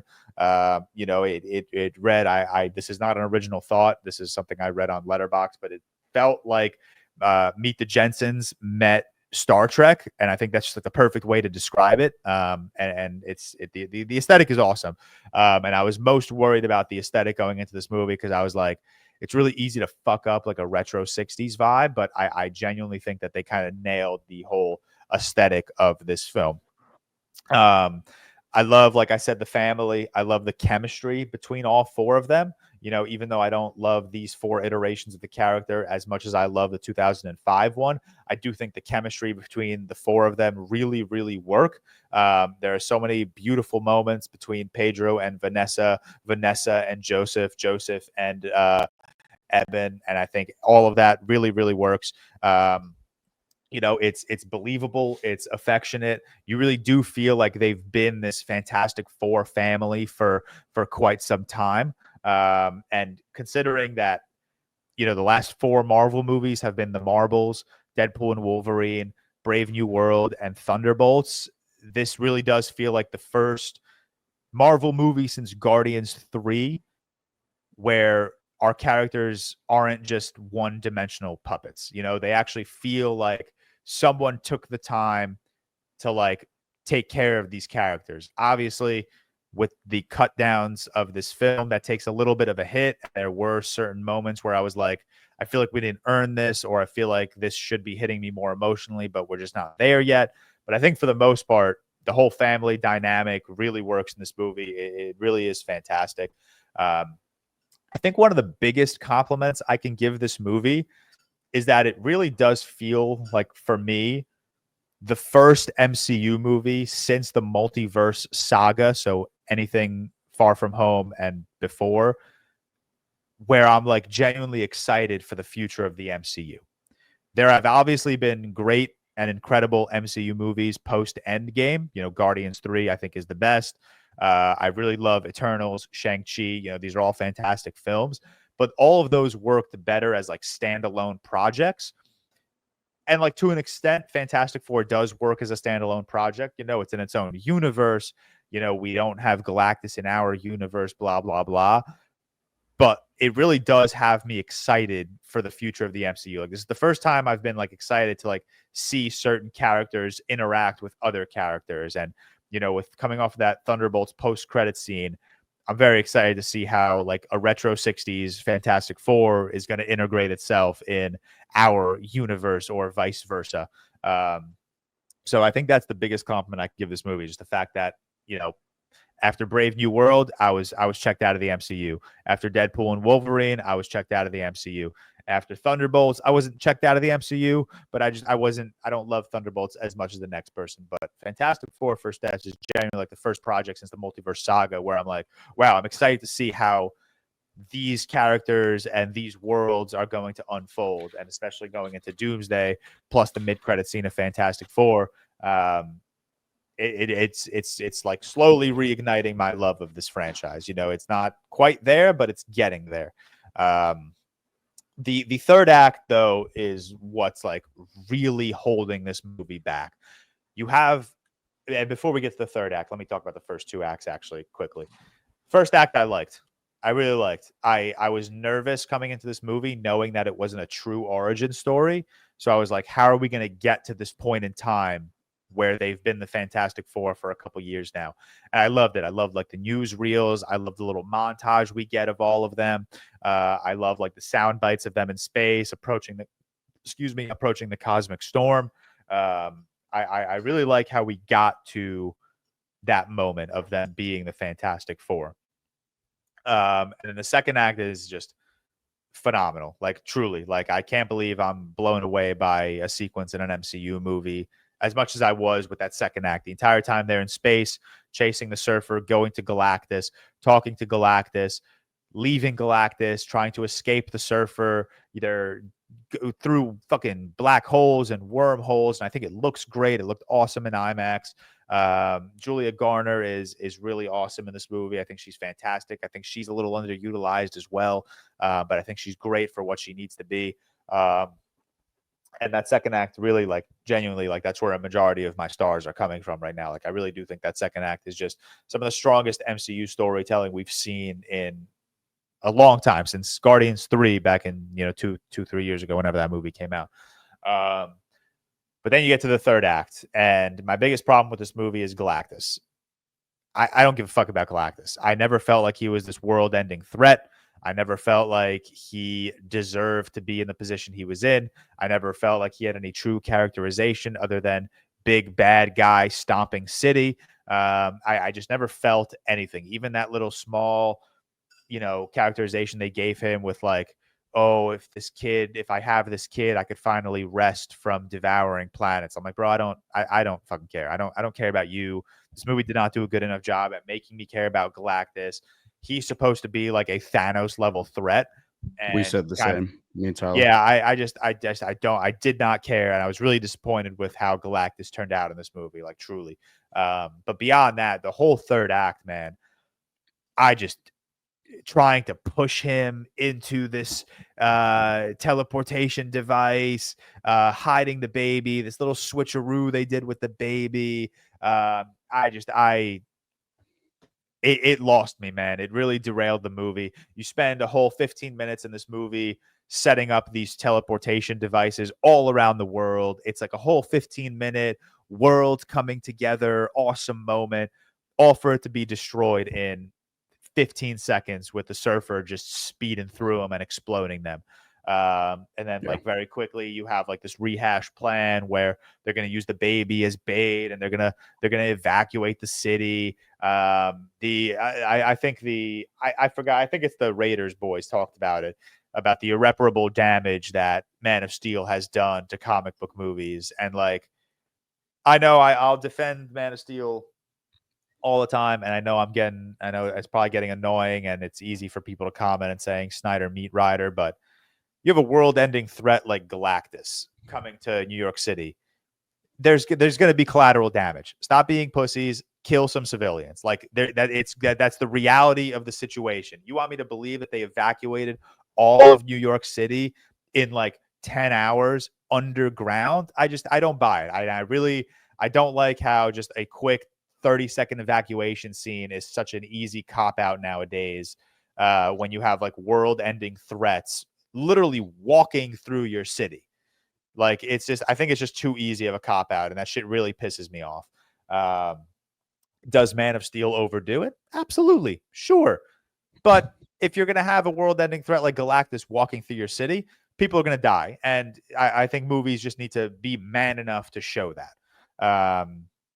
But yeah, the final act is just, it's so tonally inconsistent. It is so overblown. I really hate the fact that we spent 10 minutes watching Sue Storm die, knowing that she's going to be in the next movie. It's like every single ounce of emotion is just gone, because it's like, we know she's coming back. We know something's going to happen. Like, we know she doesn't die here. Like, I thought like Pedro lying over her crying made me laugh a little bit, because it's like, bro, stop it. Like, don't do all that. But yeah, I for the most part, this is like the happiest I've left an MCU movie in a long time. You know, I didn't love Thunderbolts. I fucking hated Brave New World, fucking hated Deadpool and Wolverine. The Marvels was really bad. You know, and then, you know, superhero movies in general, I wasn't too high on Superman. What else? What else has like recently come out that I've been shitting on? I don't know, but this is the first. It's good. It's good. It feels good. It felt good walking out of this movie thinking, yeah, I think I like the positives more than I hated the negatives, which is why I went with the 3 instead of the 2.5 here. But yeah, fun. Surprisingly great visuals. Let me see. Make sure I clipped all of my notes. I think I did. Yeah, I did. Yeah, fun movie. Genuinely surprised with the visuals here and there, especially that second act, like I said, when they're in space, you know, chasing Galactus and then, you know, being chased by the Silver Surfer. Third act. Rank the 4, George, because we did it on ours. The four actors of the Fantastic Four. Yeah. Oh, Joseph, Vanessa, Eben, Pedro. Best to worst. Yeah, Vanessa and Eben are flip-flop, but I think Joseph for me was my clear favorite. I really liked him as Johnny Storm. Pedro was I'm not going to say least favorite, because like I think that implies that I disliked him. I don't think I said this, you might have missed it earlier, Seth, when you left, but yeah, I see Pedro, and that's my biggest problem. Like, I see Pedro Pascal. I don't see Mr. Fantastic. I don't see Reed Richards. I also think he was a little underutilized. I think they make a nice effort to show just how smart he is, but I do still think he's a little underutilized, especially when it comes to his powers. I don't think we see nearly as much as like him as we do as like Johnny in Flames or Vanessa doing her invisible and force field shit. Johnny Storm, the Flames, terrible CGI. Every time his body is fully engulfed in flames, that was as awesome as this film can be visually in moments. It also can fall victim to like No Way Home, terrible CGI, and Johnny Storm in flames was jarring. The Thing holding the baby, also jarring. Like, I mean, the baby in general is just like, the baby was terrible. Yeah, the baby was tough to watch. Especially when the baby first was born, the CGI was insane. I was like, how did they leave that? They cut 35 minutes out of the movie. How do you not cut that 10 seconds? There's some great moments in this movie. I can, at the very least, applaud it for having its own visual identity, something Thunderbolts and the last 4 MCU movies haven't had.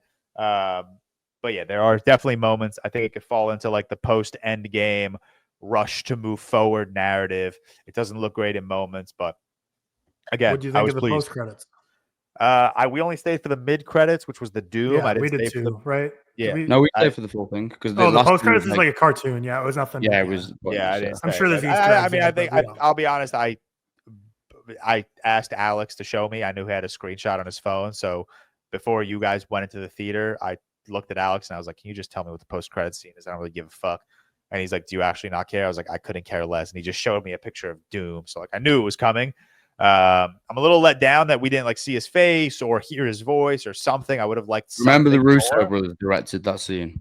Yeah, whatever. Well, I mean, don't we hear his voice? Doesn't he say like "Hello, Susan"? But you wouldn't have gotten from a screenshot. But wait, did we? No, we still watched it yesterday. But no, I don't. Doesn't he say "Hello, Susan"? I don't remember the voice. Did we hear a word?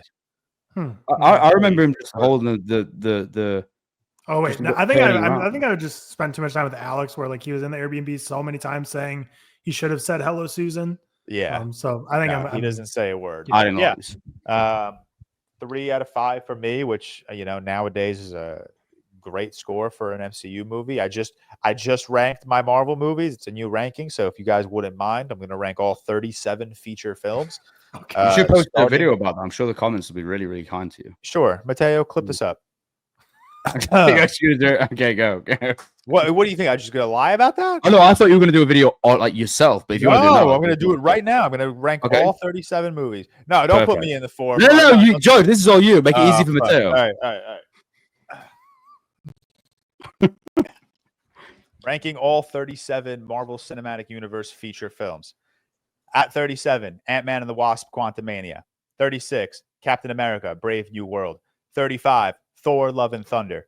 34, Deadpool and Wolverine. 33, Captain Marvel. 32, Thor: The Dark World. 31, The Marvels. 30, Black Widow. 29, Iron Man 2. 28, Ant-Man and the Wasp. 27, Guardians of the Galaxy Volume 2. 26, The Incredible Hulk. 25, Ant-Man. 24, Captain America: The First Avenger. 23, Black Panther: Wakanda Forever. 22, Thunderbolts. 21, Spider-Man: Far From Home. 20, Doctor Strange. 19, Thor. 18, Iron Man 3. 17, Fantastic Four: First Steps. 16, Spider-Man: No Way Home. 15, Shang-Chi and the Legend of the Ten Rings. 14, Doctor Strange in the Multiverse of Madness. 13, Spider-Man: Homecoming. 12, Avengers: Age of Ultron. 11, Eternals. 10, Black Panther. 9, Captain America: Civil War. 8, The Avengers. 7, Avengers: Endgame. 6, Iron Man. 5, Thor: Ragnarok. 4, Captain America: The Winter Soldier. 3, Guardians of the Galaxy. 2, Avengers: Infinity War. And 1, the best MCU movie, Guardians of the Galaxy Volume 3. Do we come back now? Okay. Hi. Oh yeah. That is my ranking. What is Captain America: Brave New World that bad? I haven't seen it. I have no idea. But I hated it, man. That was. I don't think you're alone with that one. I think it was like it's closer to a half star than it is a 1.5 star. If that helps you out in any way. You're just mad Danny Ramirez is dating Jessica Alba. Jealous. Honestly, I just the new found Falcon that out right now. That's crazy. I'm gonna lower this to a half star now, though. Well, that was a fun ranking. Thank you for that. Seth, what have you been up to this week? Recovering from the time zone flip and getting back on track. And what have you been watching? Nothing. Working. What have you been playing? Boring. I've been playing. Did you start a new game yet, or are you still? Yeah, I started The Witcher for 20 minutes, and I was like, "Yo, I want to play." Do you remember me telling you about this game, Tyler, called Kingdom Come Deliverance? I played a few months ago. It's like a really hyper realistic, like medieval RPG. Started playing that again, having a good time. Oasis this week or on Friday. Nice. Excited for that. Very, very excited for that. Cardiff? No, in Edinburgh, up in Scotland. A bit of a trek, to be honest, but getting tickets for there was much easier than getting tickets for like Manchester. Haven't watched a whole bunch this week. I watched a few things on the plane home. I watched, like as we mentioned, The Woman in the Yard, and I watched Rear Window as well. Good little plane film. Watched Happy Gilmore 2, or finished Happy Gilmore 2 because we like watched most of it in the Airbnb. It's bad. I don't hate it like as much as like any of you guys, but it's bad. I rewatched Pirates of the Caribbean: Dead Man's Chest. Is the best Pirates film as far as I'm concerned. Amazing motion picture. I watched Before the Devil Knows You're Dead, which is a Sidney Lumet film with Philip Seymour Hoffman and Ethan Hawke. Good film. I watched Yesterday, which is like the weird Danny Boyle Beatles film. Actually kind of enjoyed it. Like, I love the Beatles. I think it's very too sentimental and overly sappy for Danny Boyle, and I think it's very cheap, like culturally, in terms of the reference points. But I didn't mind it. I like Himesh Patel a lot, and I like him a lot. Like George, watched Spider-Man yesterday or the day before. Love it. Best film ever made. I don't know. I flip-flop between 1 and 2 is the best one now. And then yesterday, me and Tyler will speak about, me and Anna went to see the new Naked Gun film as well, which obviously we'll touch on. That's kind of it for me this week. That's kind of it. Yeah, for me, hasn't been a whole lot. Back at work, getting things set up. We're going through like a major reorg at work right now. So like still trying to figure out what everyone's new roles is going to be. It's a stressful time. Next week we're going to Austin. So on Wednesday night we're going to Austin for a few days to tour places. Yeah, and hopefully, ideally, we are signing a lease then. So then the week or the week after we can make the drive. So that's the plan. I'm being ambitious. That I'm hoping that we can fly there, stay there for 2 days of traveling places and sign a lease, and then be like, yeah, you can move in a week or two. But I think it'll work out. But hopefully, we find a place we love and it works out and it's great. Other than that, been pretty lazy weekend, honestly. We went out to like this local restaurant here. It's kind of like a one last hurrah of like, there's a nice local spot that isn't a chain that we'll be able to have in Austin. So let's go there one more time. The service was like super slow this time. And like my food is like overcooked. So I was like, yeah, it's a fine farewell. It's like a, not going to miss you much, even though I have liked them this whole time living here, but it's kind of like the worst experience that I had was the last one. So it's kind of like a nice, now I'm not going to miss you as much. But we were going to see the Bad Guys 2 after it, but like we like timed our lunch was timed really poorly, where it was like we would have to like, well, the slow service made it impossible. But even if we got good service, it was like we would have had to eat like, which it was like a steakhouse. It's not like a quick bite place. We had to eat in like 20 minutes in order to make one showing. Otherwise, it'd be like 3 hours for the next one. So it was like we obviously couldn't make the 20-minute one, and then like we were there for like an hour 20, and like that felt long. And we're like, are we really going to drag this out for like another hour and a half? Because the steakhouse is like literally like next door to the movie theater, and we're like, we're not just going to sit here for another hour and a half. If it was like 45 minutes, maybe, but we're like, let's just go home. We watched Zootopia instead. But yeah, other than that, been like a lazy week. It's one of those things where we have so much to do in the next like 3 weeks. Whereas I'm the type, like if I had a shit ton to do tomorrow, I would lock in and get it all done. Like I can grind all day and get it done. But if I have like a shit ton that has to be done and the due date's like in 3 weeks, like it's so easy for me to just like push it off and be like, same. I do the same. Don't want to do it. So like we just kind of had lazy days and avoided like packing and cleaning and doing all the moving stuff. Packing is the fucking worst, man. It's so boring. It does. It sucks. I hate moving more than anything. Moving's the worst. And we're going to be shipping our stuff. So like, it's tough because like basically it takes like 9 days to ship, but it'll take us like a day to drive. So we're going to, just because like I did the 20-hour drive with a semi truck, basically U-Haul myself, like last time moving, just never again. I'm too old at this point. I'm there's no need to be risking my life driving across the south of America again with this, because I don't know. I'm not built to be driving these massive box trucks that also had it was a massive box truck that had a trailer behind it with my car on the trailer. So it was like legitimately. And you drove that whole way? Yes. 19-20 hour drive. So I'm just not doing it. I'm like, you know what? I make enough comfortably to be like, I can pay a little extra to have it shipped. But the downside is that'll take like 9 days. So like basically it's like we got to figure out what small stuff we can put in our cars that we'll have access to immediately. Cause like my desk and like big stuff I won't have. So I got to figure out how to, like, I'll probably just be honestly for a week working from like the floor, just having like a monitor on the floor and just like whatever, making it work. But it is what it is. So a lot of packing to do, but haven't quite done that yet. But this week's gonna be super hectic because we're leaving on Wednesday. And again, like the plan is we're going to go there on Wednesday, sign a lease Thursday or Friday. So then once we sign that, it's like we're going to come back and it's like, all right, let's get out of here and move. But yeah, movies I watched this week, like we mentioned, The Woman in the Yard. I really liked it. Riley liked it more than me. She loved it. And speaking of movies Riley loved, we watched Edge of Tomorrow after that, which she gave it a 4.5 at first, but I think she might have raised it to a 5. Was it on the flight? Yeah, it was right after Woman in the Yard. She said it was a 4.5, but she loves it. She's been listening to Love Me Again all week, which is the needle drop in the credits. And then Yeah, she won't stop talking about it. She's a big Emily Blunt fan. So Emily tomorrow Blunt fun. fan. Yeah, tongue twister. Nice. And then we watched Jurassic Park. Admittedly, we only got like 70% of the way through before we had to get off the plane. But, it's obviously a movie I've seen countless times. And just always one of the greats. Such a good time. Finished Happy Gilmore too, because we kind of watched most or like half of it in the Airbnb in like random spurts, but I still had like half left. And unlike fraud Cam Walsh, who just watched like 15 minutes and gave it a 1 out of 100, I actually him and Alex watched like 20 minutes of the film and gave it like a half star straight up. In fairness, the film only gets worse. So if they thought it was it does, but they didn't know that, George. But they didn't know that. That's fair. It could have gone on to be like, whoa, but this is amazing. That was the first movie I watched post wedding. I was home with my sister and her boyfriend.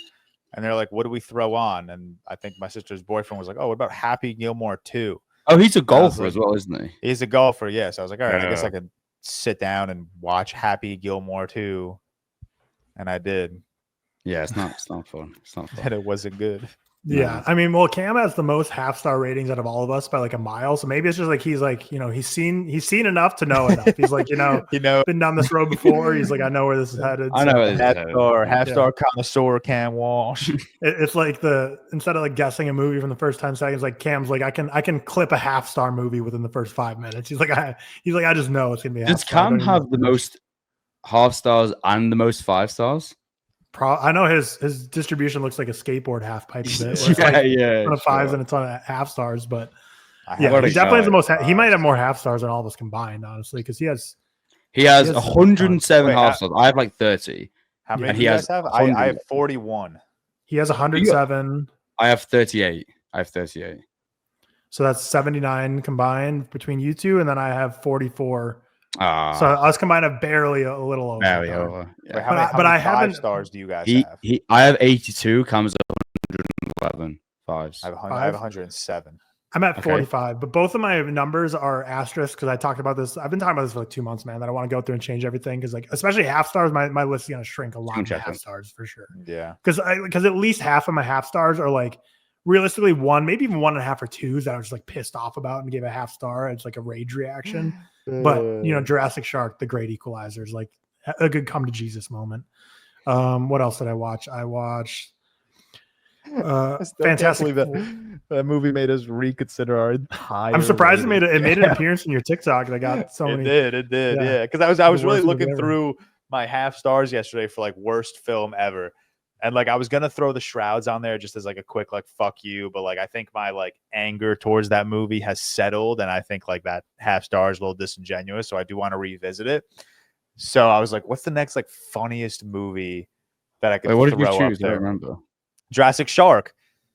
Because obviously like Victoria chose Pacific Rim. In my head, I was like The Happening would be Beatty, but like even I don't think that's the worst film I've ever seen. I was like The Last Airbender would be Beatty, but like that's just too obvious of a pick. Then I could be like 50 Shades of Grey is just a lame pick. So I was like Jurassic Shark. Like that's funny for people to see that poster. Nice. But yeah, I then rewatched Fantastic Four: Rise of the Silver Surfer because I was still craving Fantastic Four movies, and we watched the original but 2005 at the Airbnb.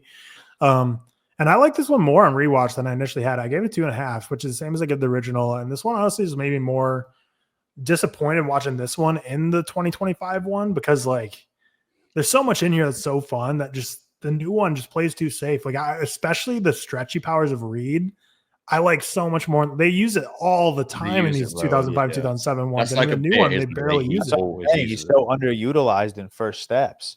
Because I get it. Like in First Steps, he's supposed to be like 4 years in. So he's like the smart guy. And I know people were disappointed with his characterization in 2005, 2007 because he's too much like a playboy. But when you think about it, he's like about to marry like the consensus like most beautiful woman on the planet. Like they're just getting married in the sequel. Whereas in the new one, it makes more sense. He's more like, he's been in the spotlight for a long time. These old ones are new to the spotlight, so I get why people are upset about the characterization, but I really love Reed in the original too. And like Johnny Storm with the whole like switching powers, like when he's able to use all 4 powers at once, I'm like, this is like action we're not seeing in any of these. Like this is a good movie. Silver Surfer, like, and then I really kind of just was also just disappointed. I was like, man, really beat for beat, kind of the same movie. Like there is stuff that changes, But even with the whole like Sue dying, where everyone thinks she dies and she comes back, I was like, Yeah. damn, this is like every like major emotional moment. I'm like, okay, this is just the same movie. I was kind of really bummed by that. There is no.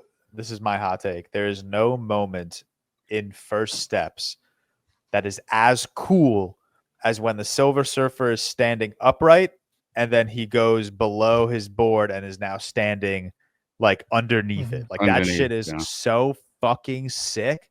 It's man, that was cool.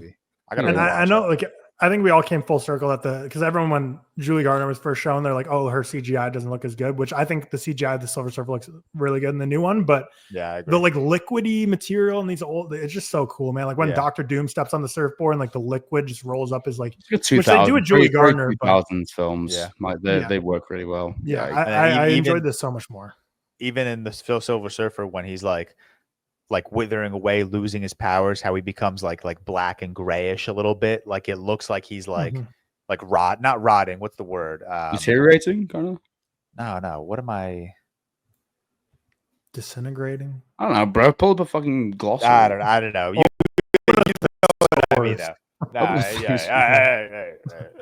But I don't know. I mean, there's still a lot of issues. Like I think the way like it goes from Silver Surfer, like basically how like the military takes him down, and when that whole everything about that, I'm like, yeah, we're kind of rushing a bit, or like a little bit. You kind of have to buy into the fact that they kind of solved this a little too easy. Same with how they like break him out and save the world. And then obviously everyone talks about the Galactus cloud, like pretty, especially when you see like Galactus in the new one. I think he's just a lot cooler in the new one than just having a cloud hanging over the world. But I think Ralph Ineson's voice just carries it, though. To be honest. That's like the carry. See, like even, I wasn't even impressed with that. Like there was nothing about Galactus where I was like genuinely impressed about. Like really, like the only moments where I was impressed with it where they showed his size. You know, like when he's standing next to the Statue of Liberty or when he's walking through New York. I think that stuff's cool to like really show just how big this motherfucker is. But like, I would have thought we'd have seen him change sizes though at one point. Yeah, I would have liked that too. Yeah. But I don't know. Nothing around that truly impressed me. But 2007's, I had a lot of issues with it, but because I think before I had like a 1 or 1.5, so it's like it jumped a lot for me. But there's still a lot of it that I didn't love. But ultimately, watched it and I was really made me depressed about the new one and how every single one of their powers was just like really wasted in the new one.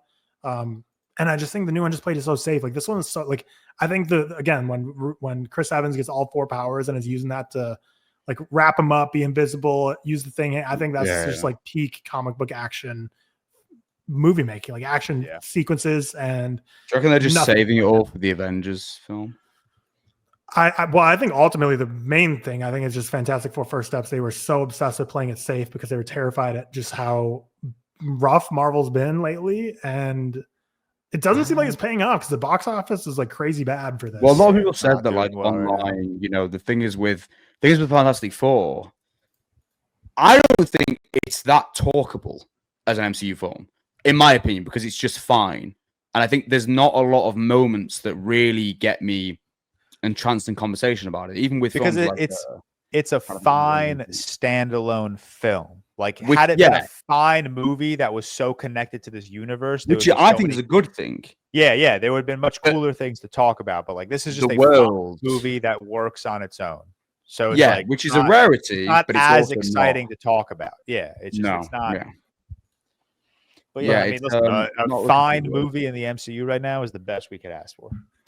Yeah, at the end of the day, though, I am still surprised. Like Superman's kind of the consensus better movie and better box office. Like I knew Superman's obviously a bigger IP, but like based on the trailers and based on like I don't know, I just didn't think Superman. Like I like Superman more, but I didn't realize or expect it to be like so consensus. Yeah, like George, I know you're mixed on it, but we can all agree the overwhelming consensus is Superman is the better movie by most people. Absolutely. But I don't know. I didn't walk out of Fantastic Four like, oh, that's clearly better or clearly worse than Superman. It was kind of like I think there's more to speak about with Superman though. Superman was like an overstuffed mess in ways, whereas like Fantastic Four, that's true. All. That's true. Like when the movie ends as Fantastic Four, you're like, oh, that's it. Like they give the Doom shit, but the Doom's just like, oh, whatever. Like, there's always there's nothing to talk about because they don't show like it's like it just show But like, the movie is so clearly missing like a half hour. Mm-hmm. Like it's so unbelievably obvious how much I knew that going into the movie, because obviously I had like read Letterboxd reviews, and so many people are like, why would they cut this movie down? So I was like, okay, maybe if I know about it, it won't be as jarring. But no, like the movie ended and I was like, this movie had another half hour. Like, I don't know where. I don't know if it was the ending or if it was just spaced out in between scenes here and there. But this movie clearly is missing a half hour. Yeah, easily. for sure. Yeah, like when they kick him out of the portal, that's kind of like what I feel like is like setting up Act 3. It's like, okay, now the big fight's about to come. Now that they like beat him initially, and now it's like the real fight.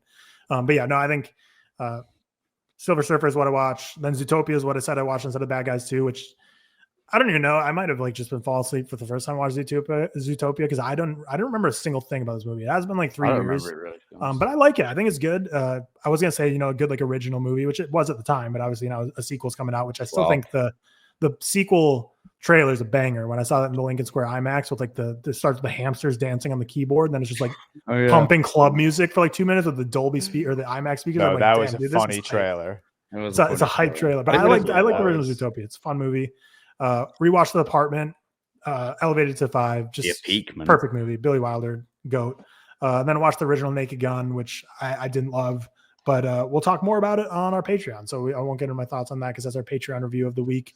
The Naked Gun from the Files of Police Squad. I didn't watch 2.5 or 3 1/3, which are the second and third of the original before the Naked Gun, but the Naked Gun is the final movie I watched before this episode. So Seth and I will do the Naked Gun, and then George will talk a little bit about together. So George has not seen the Naked Gun yet, and maybe he won't ever, but who knows? I think the Naked Gun will be a perfect movie for you to throw on while you're working one day in the future. George, go with Victoria. Yeah, Victoria's a huge Pamela Anderson fan. We were considering double. We saw Fantastic Four a little early, so by the time we got out of the theater, it was like 7:00, and then we were done. We went to eat dinner right next to the theater, and we were done with dinner by like 7:45, and we were like, should we go double feature? Should we go watch Naked Gun? And we were like, nah, I'm so fucking tired right now. So we just ended up walking home. If Victoria's a Pamela Anderson fan, go and see it. Yeah, sure. I don't know if we'll see it in theaters, but we'll definitely watch it. That's not like a Snow White that I'm just like completely writing off. I think the thing with me is, and if you like, obviously it's only if you like it, it's very worth going to see in like a really busy cinema, because like, it's the collective laughter, the collective experience. It's rare we get comedies in cinemas, like good comedies in my opinion anyway. Shit is so funny. Do we want to, just before you guys move on to Naked Gun, do we want to save together for like another week when you all have seen it? Because it's not a movie I think people are like, I'll see it this week. We can do together. I don't know if it's even out here. Is it out here? Yeah, we could save it for a different. We could save it for next week. We'll do it next week when I see it. So we can talk about it. But yeah, we'll do Naked Gun quick. So it's actually out next week here, I think. So that'll be good. Oh, there you go. Perfect. Fuck yeah. Directed by Akiva Schaffer, who has done Hot Rod, Popstar, Never Stop, Never Stopping. Synopsis here: only one man has the particular set of skills to lead police squad and save the world, Lieutenant Frank Drebin Jr. So that is obviously like the son of Leslie Nielsen's character from the OGs. Now we have Liam Neeson taking over. But yeah, this is like a tricky one to talk about. So we'll start with your overall thoughts. But at the end of the day, this is a comedy that like will rapid fire jokes at you, and it's like there is a plot, but I don't know. That's why I wanted to focus on. Yeah, I wanted to focus on the New York City this week because I was like, I feel like there's not a whole lot to talk about here, but we'll get into it with your thoughts. So what were your thoughts on the Naked Gun? I just want to talk about some of the jokes specifically. So but we'll say the spoiler-free thoughts are going to be the most fucking shortest thing. I really enjoyed it. I really, really enjoyed it. So unlike you, because obviously this brand of comedy really isn't for you most of the time, I'm like midway, so it can either like really work for me, or it can be, too many jokes to the point it's redundant, because this really is similar to the original, but maybe even more so. It's a new bit every 20 seconds. That was my first tweet when I left. I said that, the most impressive thing about this, and kind of for me, the most exceptional thing, is that it's a joke every 20 seconds, but the hit rate is really, really high for me and Alan when we watch it, especially me. And what I think this does so well is you have kind of two charismatic, very funny people in Pamela Anderson and Liam Neeson leading, who are given genuinely funny material, which I think in this day and age, and comedies, especially theatrical release comedies, we just don't get this stuff anymore. You know, it's very much like 2000s pilled, should I say. And I think, you know, whether it's a cultural bit or just like a really dumb one, you know, there's stuff here that's so like lowbrow, Austin Powers, Johnny English, like Mr. Bean almost. It's lowbrow comedy for a lot of it. There are some really good bits that aren't. But for me, they just work because it's kind of something I needed, because it's something I haven't had and experienced for a while.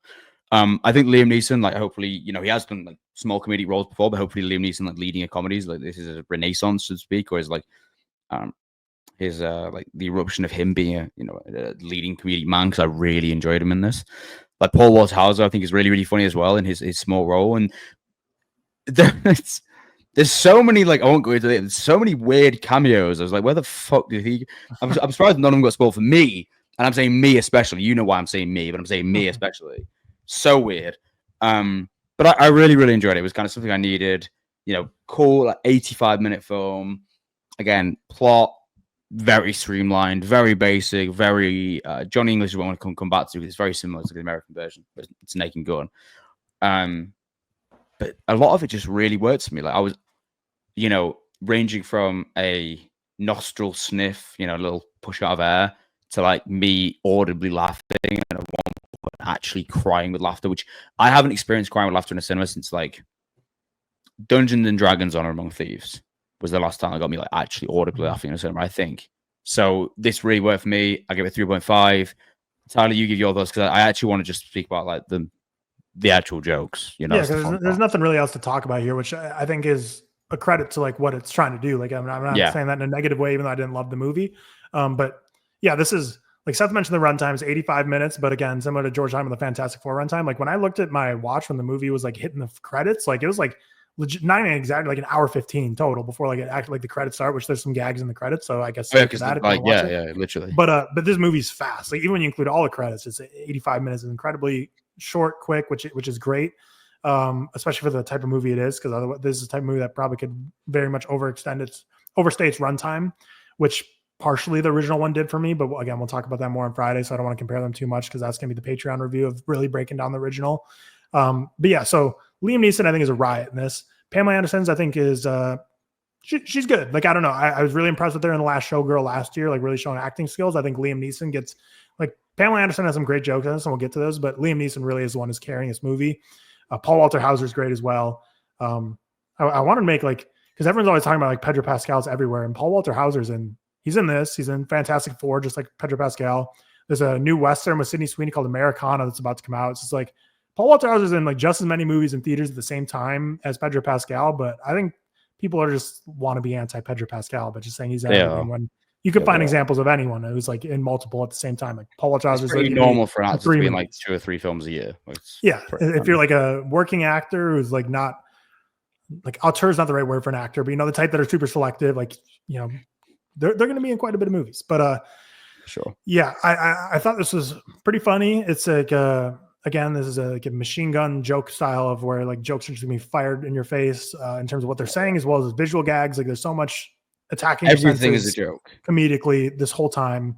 I actually think it's had a little bit more of a plot than the first one did, even though the plot isn't anything you're going to be, you know, winning screenplay awards for, like actual just like what the movie is about aside from the jokes. But still, there's clear, you know, plot device that brings us along the movie. But yeah, again, all we really want to talk about in this movie is like the jokes, because that's all there really is. Like, again, this isn't, if you just hate fun and hate comedies, which, you know, partially I'm kind of guilty of, then like this isn't a movie you're gonna be on the edge of your seat for like where it's gonna go. It's really meant to be a movie where they're gonna rapid fire jokes at you.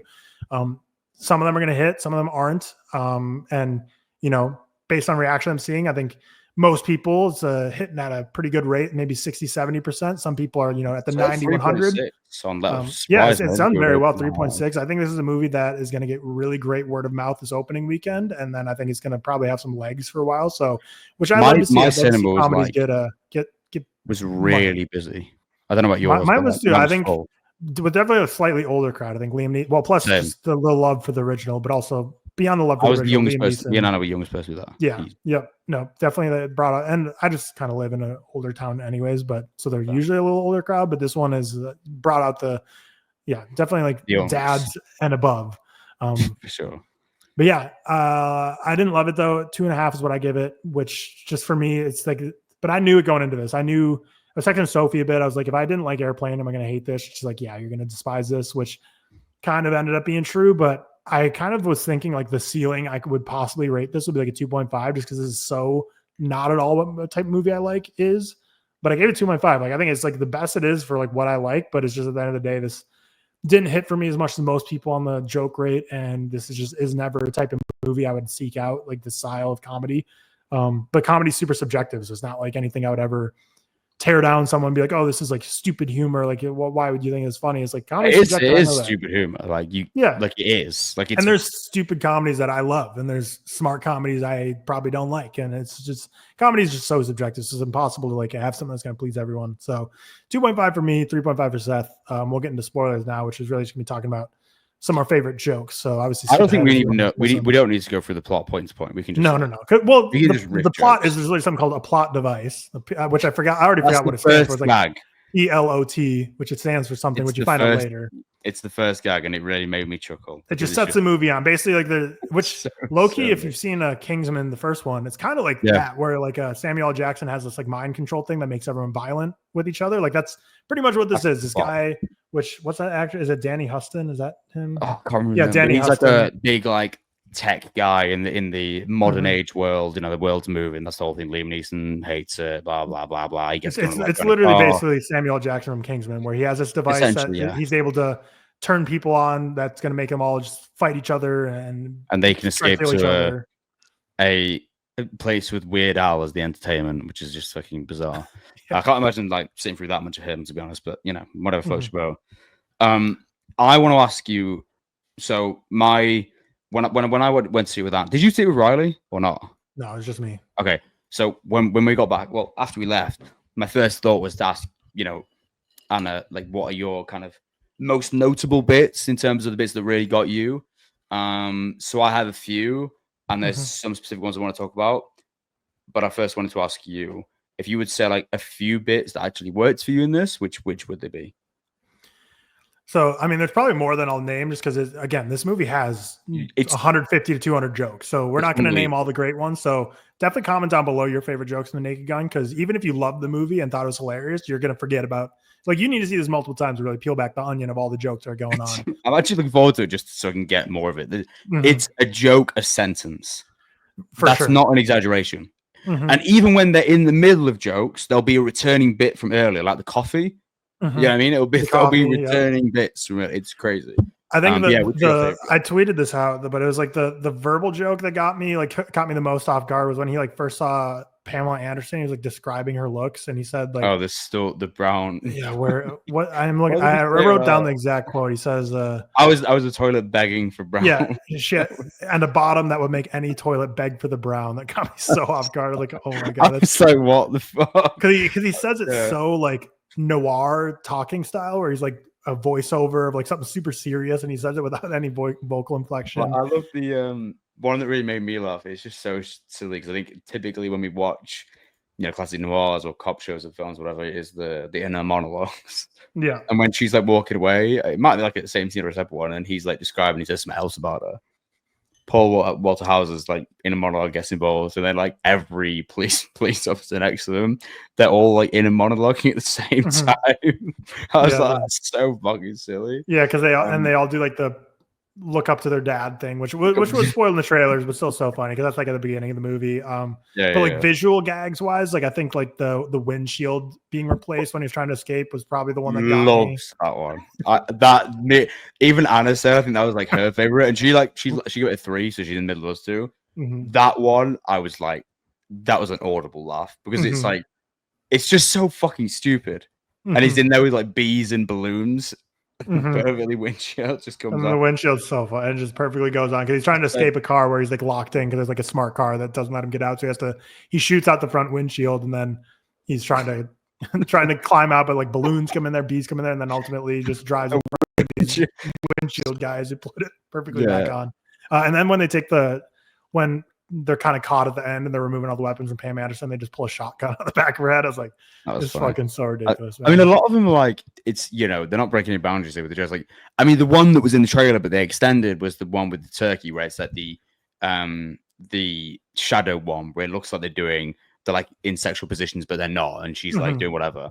But when the dog got involved, I fucking died.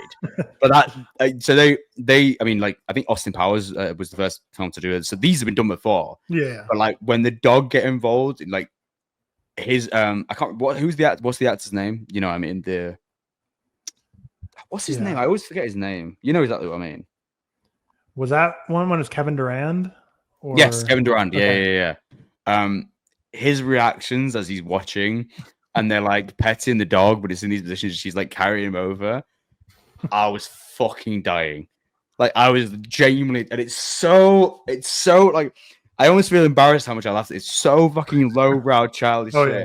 But I was dying at this, and it was so fucking funny. I was like, when they got the dog involved, some of the like audible, some of the like vocab ones really made me laugh. There was one where he's like, it's something about someone did it, and then he's like, he calls him a chicken. No, he says, do you think it's foul play? And he's like, no, I don't think a chicken could have done this. And it's just the most, Liam Neeson's delivery is so... He's great at the deadpan. Monotone, deadpan, just carry on after, not a word mentioned about it.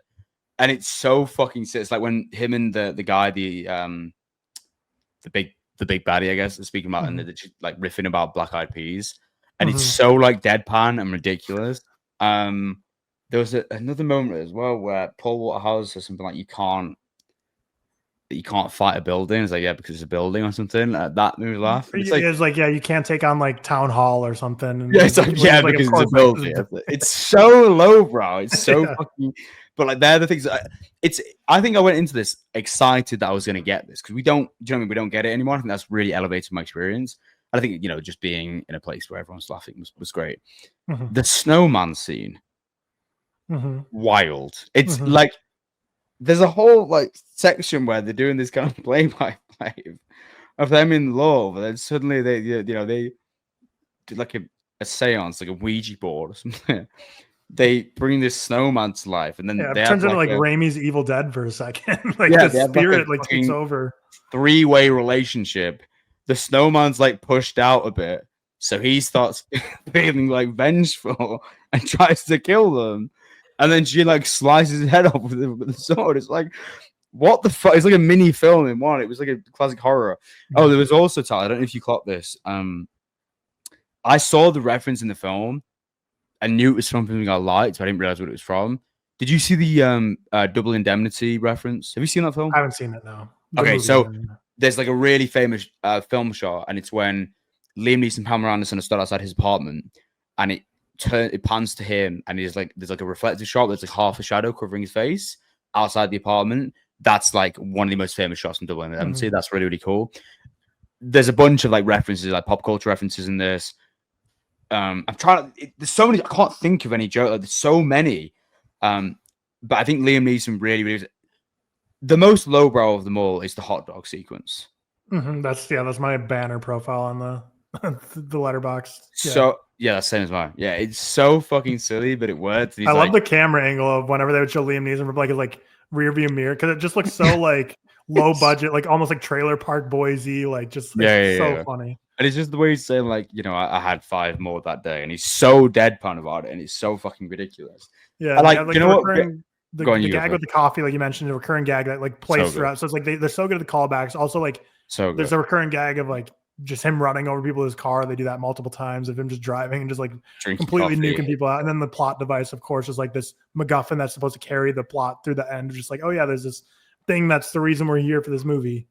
Do you remember when he's like, I can't remember where he's driving to, and he falls asleep on the wheel, and he's on like the side of the road on the like what do you call it, the sidewalk, and he's just running over people, and he's like shouting at him because he woke up.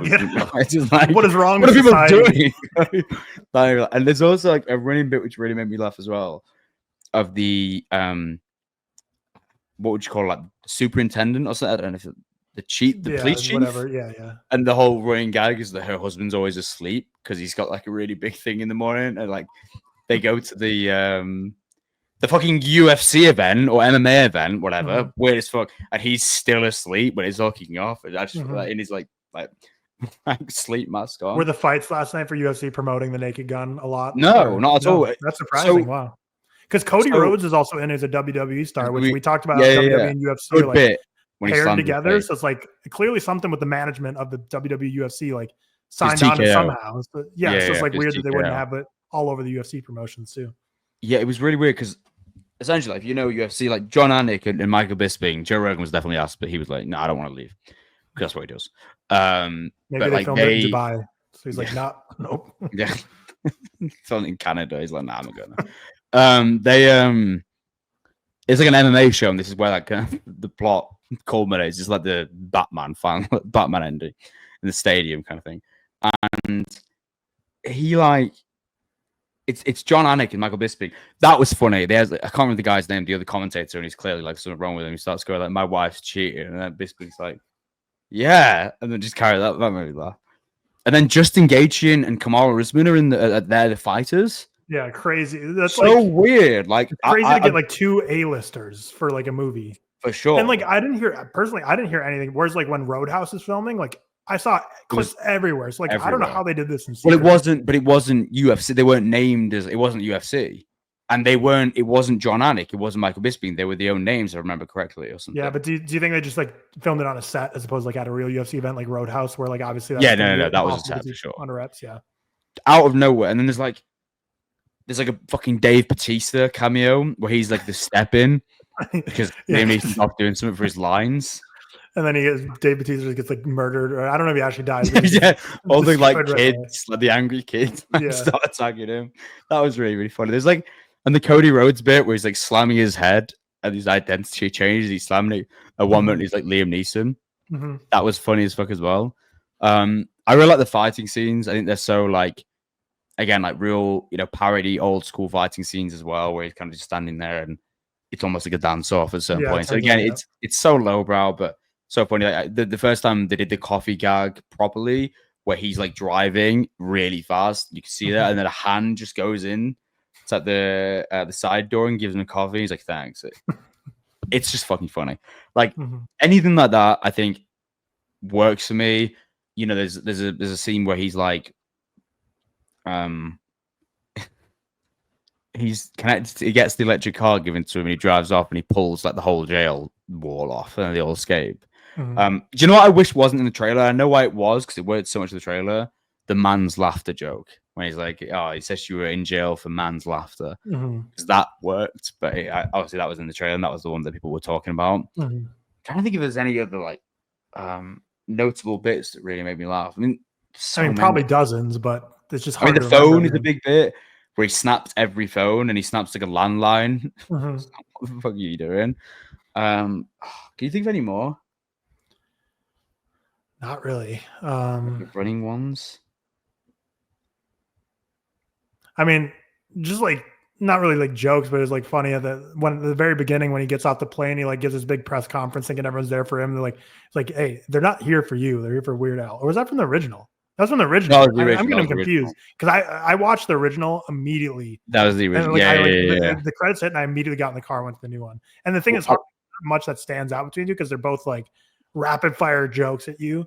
Like I was just thinking when I was saying about jokes, I'm like, oh, like when he had the mic out when he's peeing, that was funny. I'm like, oh, that was from the original too. So it's like hard to, which is why I think so many people are gonna be a fan of this if you love the original, because like this is really not beat for beat the same because it's like a new story, new people, but it's like the same humor. Akiva Schaffer perfectly captures what's the name of the directors that did like Airplane? I can't remember his name. I actually had looked at this yesterday. I did too. It's like something.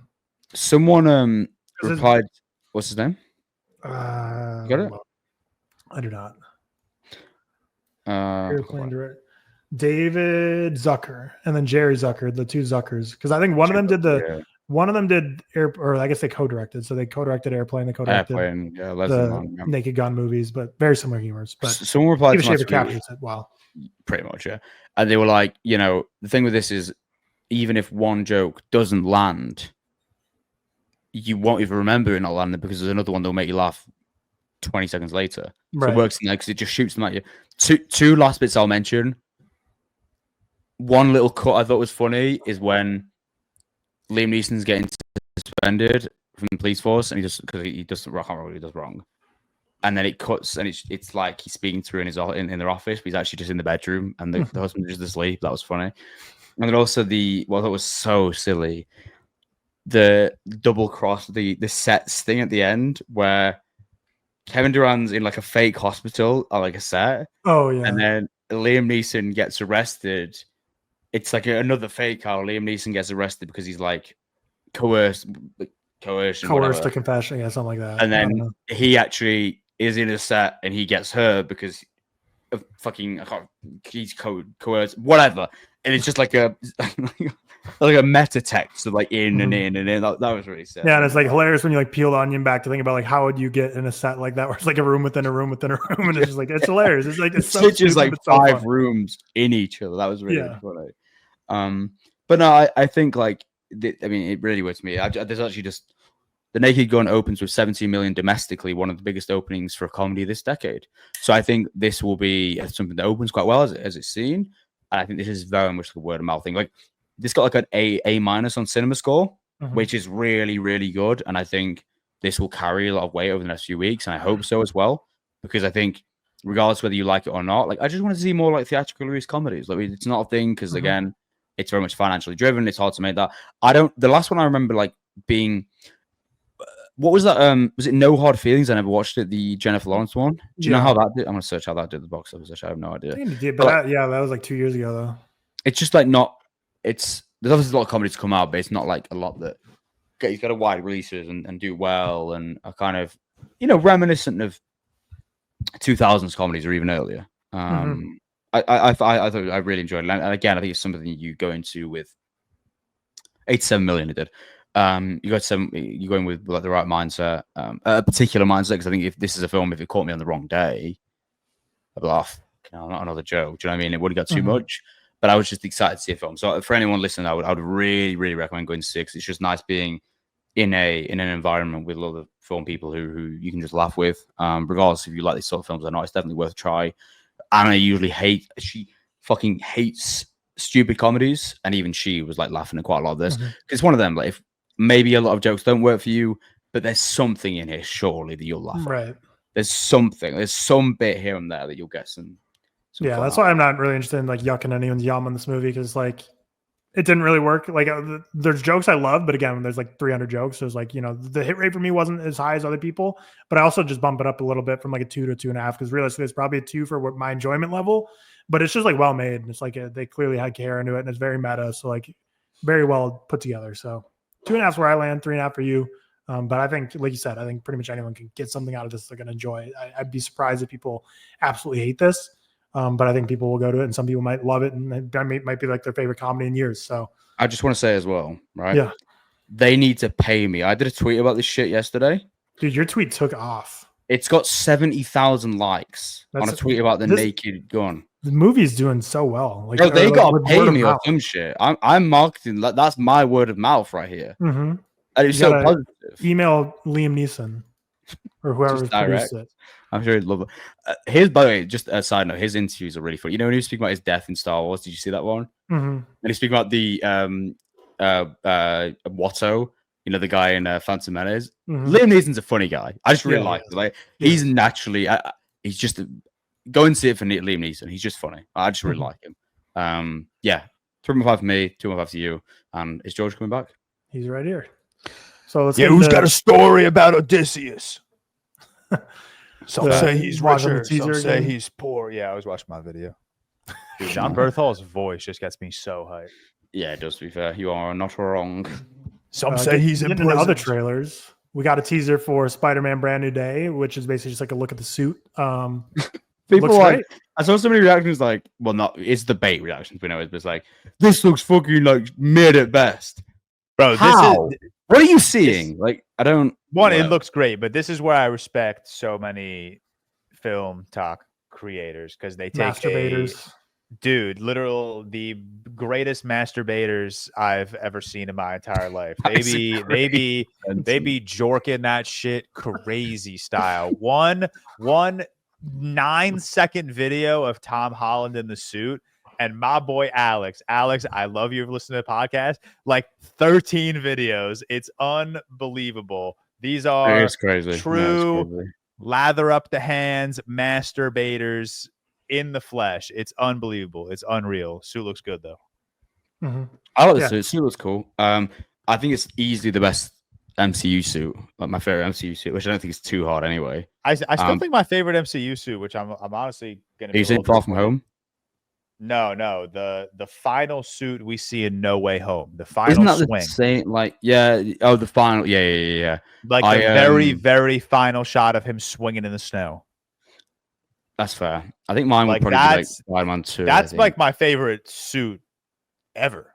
Like that. Isn't that basically what the new Holland? That is the new one. I think it's the new one, but it's like slightly different. But it's mostly the same. But it's basically it's essentially the new one, but it's I don't know. That's all tweet about. Maybe it just looked so much more like vibrant and like the because in No Way Home it's like in the snow where it's bright, under the lights. Whereas in this one he's like in a dark garage. It's hard. Raised webbing. Raised webbing is cool. I love raised webbing. I just saw there's loads of pictures going around today. I like the eyes. The eyes look cool. A little bit different than the last one. Seth, also, I got to call you out. You tweeted the other day, bring back like beat up suits.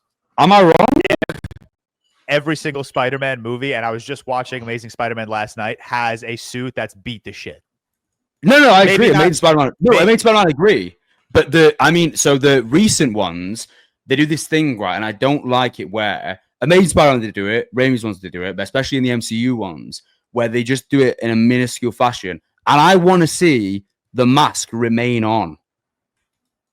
Yeah, I mean, they do it in You not think it looks cool when they do like the I think it looks very cool. I'm just saying there's beat suits in every single Spider-Man movie. Beat like I get the MCU ones don't have like they don't have like the Raimi Spidey being punched by the Green Goblin. I just love it. And it's not just Raimi, like it's any suit, like what they did with Iron Man in like his first film. Yeah, or even in Endgame, actually, if I remember correctly. I just like seeing that shit too. No, I just like seeing that shit. I'm just saying. But yeah, no, new suit looks cool. I like the new suit. Looks cool. And I'm like, obviously, I'm assuming you're going to go on to it now, Tyler, so I'll let you say it first. Yeah, there's news that Mark Ruffalo is officially returning as Hulk, and then Michael Mando's returning as Scorpion. The Punisher is also going to be in it, so that's kind of the other news we've gotten from these first few days on set. I'm surprised Mark Ruffalo's coming back. I am and I'm not. I think it's like I'm checked out of Ruffalo's Hulk, honestly. I think the MCU I think most people are irreparable damage to the Hulk's image, and I kind of would love them to just like recast Bruce, make some bullshit story that Bruce Banner in our universe died, and then bring in another Bruce from another multiverse. They can do that. It's so lucky. I know they can. And I kind of I hope they do, because like I think the MCU has just butchered the Hulk, especially. When was the last time the Hulk Ragnarok? When was the last time the Hulk? She-Hulk? No, when was the last time the Hulk was the Hulk? As in not Smart Hulk, as in like the rage. Ragnarok. Which was what, 2017? 2018? Yeah, 2017. It was before Endgame and Infinity War. Yeah. I mean, wasn't he in She-Hulk though? Yeah. No, I mean, when was like he Smart Hulk? And when was he the Hulk? You know, like the. I mean, the last time we really saw like the brute Hulk was Age of Ultron, because even in Ragnarok, like that version of the Hulk is like coming to. You know, he's got his own like thought process. Isn't Age of Ultron like mind control though? I can't remember. Kind of, like pure Bruce Banner rage. It's like some artificial rage almost. Yeah, a little bit. I mean, original Avengers a little bit, but ultimately, I really don't think since the true like the Incredible Hulk movie have we seen like an actual like full actual Hulk characterization. I think ever since then he's been the butt of the jokes, a complete side character, or controlled by someone else to do the cool stuff, like in an Iron Man suit. Under brain control from Ultron or someone.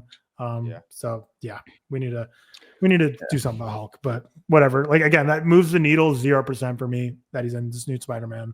If anything, it makes me less excited because like Yeah. Damn, now we gotta be doing some stuff with the Hulk, who's probably gonna say some stupid one-liners. Unless it is like, you know, some cool. No, because they're gonna bring in his dumb Emo. fucking son. It's gonna be annoying.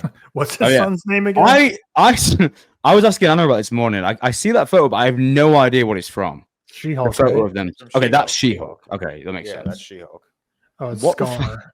Yeah, he looks terrible. It looks She-Hulk. so fucking silly. It looks Absolute stupid. nonsense, bro. Yeah, I mean, it's whatever. Like, I think it's one of those where, like, I mean, I said this on a video. Like, I think Sony and Marvel have a contractual obligation where they have to. I think in each Spider-Man film, a prominent Marvel MCU character has to appear for a certain amount of time. That's the Hulk in this one, and that's just kind of how it is. I would prefer, standalone, street level, as we were told it was going to be, localized to New York, just Spider-Man, friendly neighborhood, whatever. But it's just how it is. It's just how it is. It's always going to happen now. Yeah. The other trailer is not much to talk about. We got another new trailer for the Lost Bus, the Matthew McConaughey movie. It's gonna be cool to see him in another new movie, but can't say this one's exciting me much. It's also an Apple TV original, which Apple TV's reputation ever since Killers of the Flower Moon has just really kind of been going downhill. For films, for TV shows, it's there. For films, for sure. TV shows, I hear nothing but great things. I haven't watched any of them except for Ted Lasso. Hey man, the Gorge is Emmy nominated. I didn't hate The Gorge, but it's a 2.5. So it's like I didn't hate it, and it's a 2.5. And that's the best I can say about like Apple movies. So yeah. And then we got the new trailer for the final Conjuring movie, which is in theaters September 5th. We also got the news that Matt Rife, the comedian, now owns the home that Ed and Lorraine Warren owned, and the museum. What is wrong with him? Why would you? I don't know, because he now owns the Annabelle doll and everything. Yeah. Like that's just like if I got rich, there's a lot of things I'd do before buying so many things that notoriously paranormal cursed house with paranormal activity stuff inside of it. So who's Matt Rife? Is he an actor? He started as a TikTok comedian who's now the last like probably 3-4 years ago kind of ascended. He didn't start as a TikTok comedian, but he really got to fame on TikTok. But yeah, stand-up comedian guy. I'm sure he's still on TikTok, but he probably 3-4 years ago he really ascended beyond that. He's just like a normal, specials on Netflix type stand-up guy.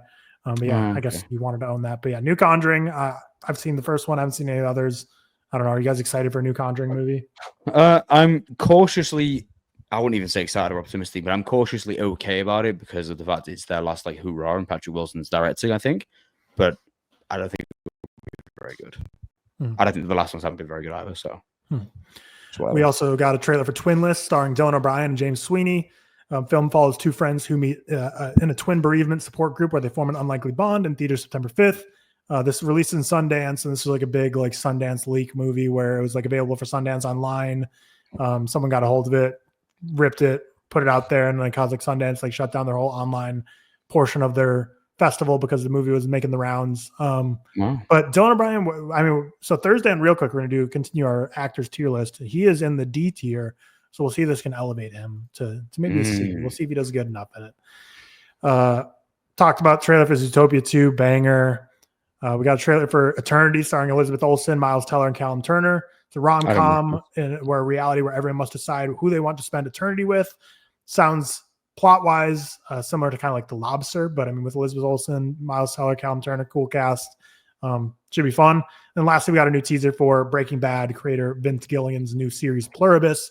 I'm so excited. The most miserable person on earth who must save the world from happiness. Premiering November 7th on Apple TV. Crazy. Yeah, I'm so excited for this. Anything from Vince Gilligan. This is getting like crazy interaction as well, and deservedly so.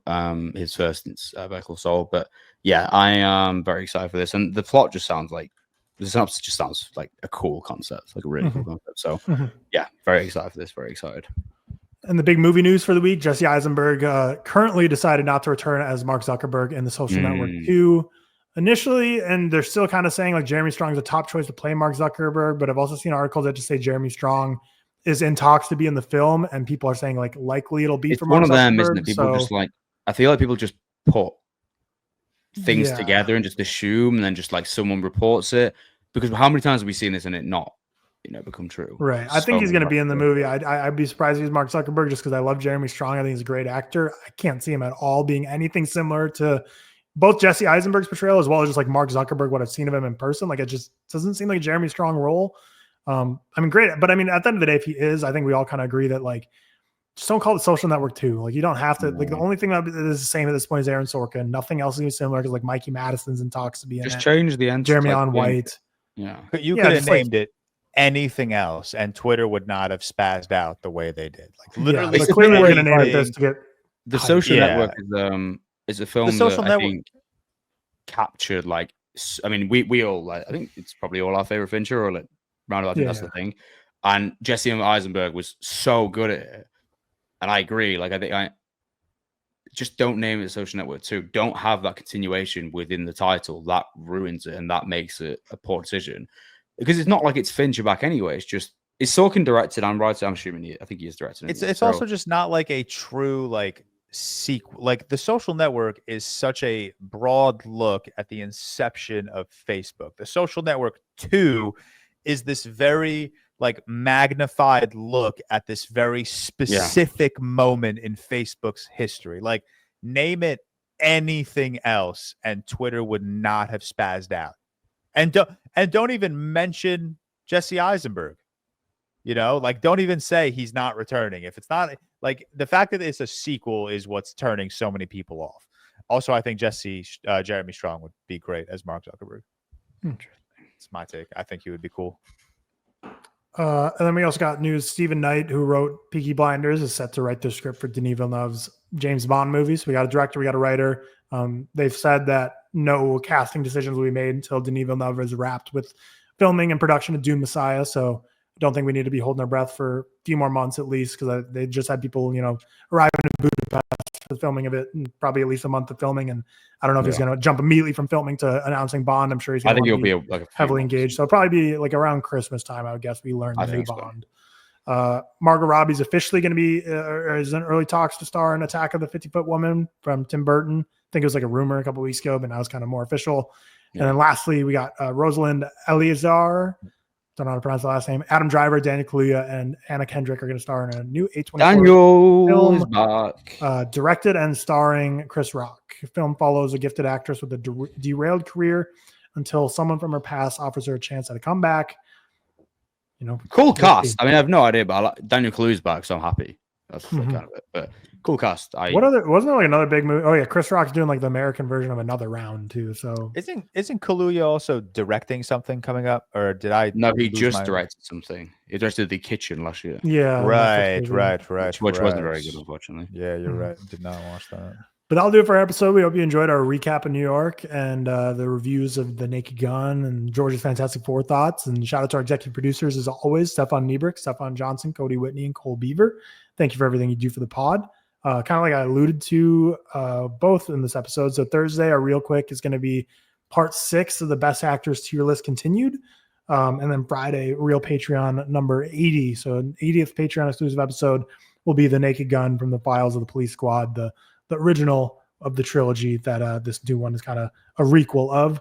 But yeah, next week, Weapons and Freakier Friday. And as George mentioned, we'll also talk together next week. So 2 horror movies and Freakier Friday, not a horror movie, but sounds like a horror movie. But that'll be next week's agenda. With that, we'll see you Thursday for Real Quick. Peace.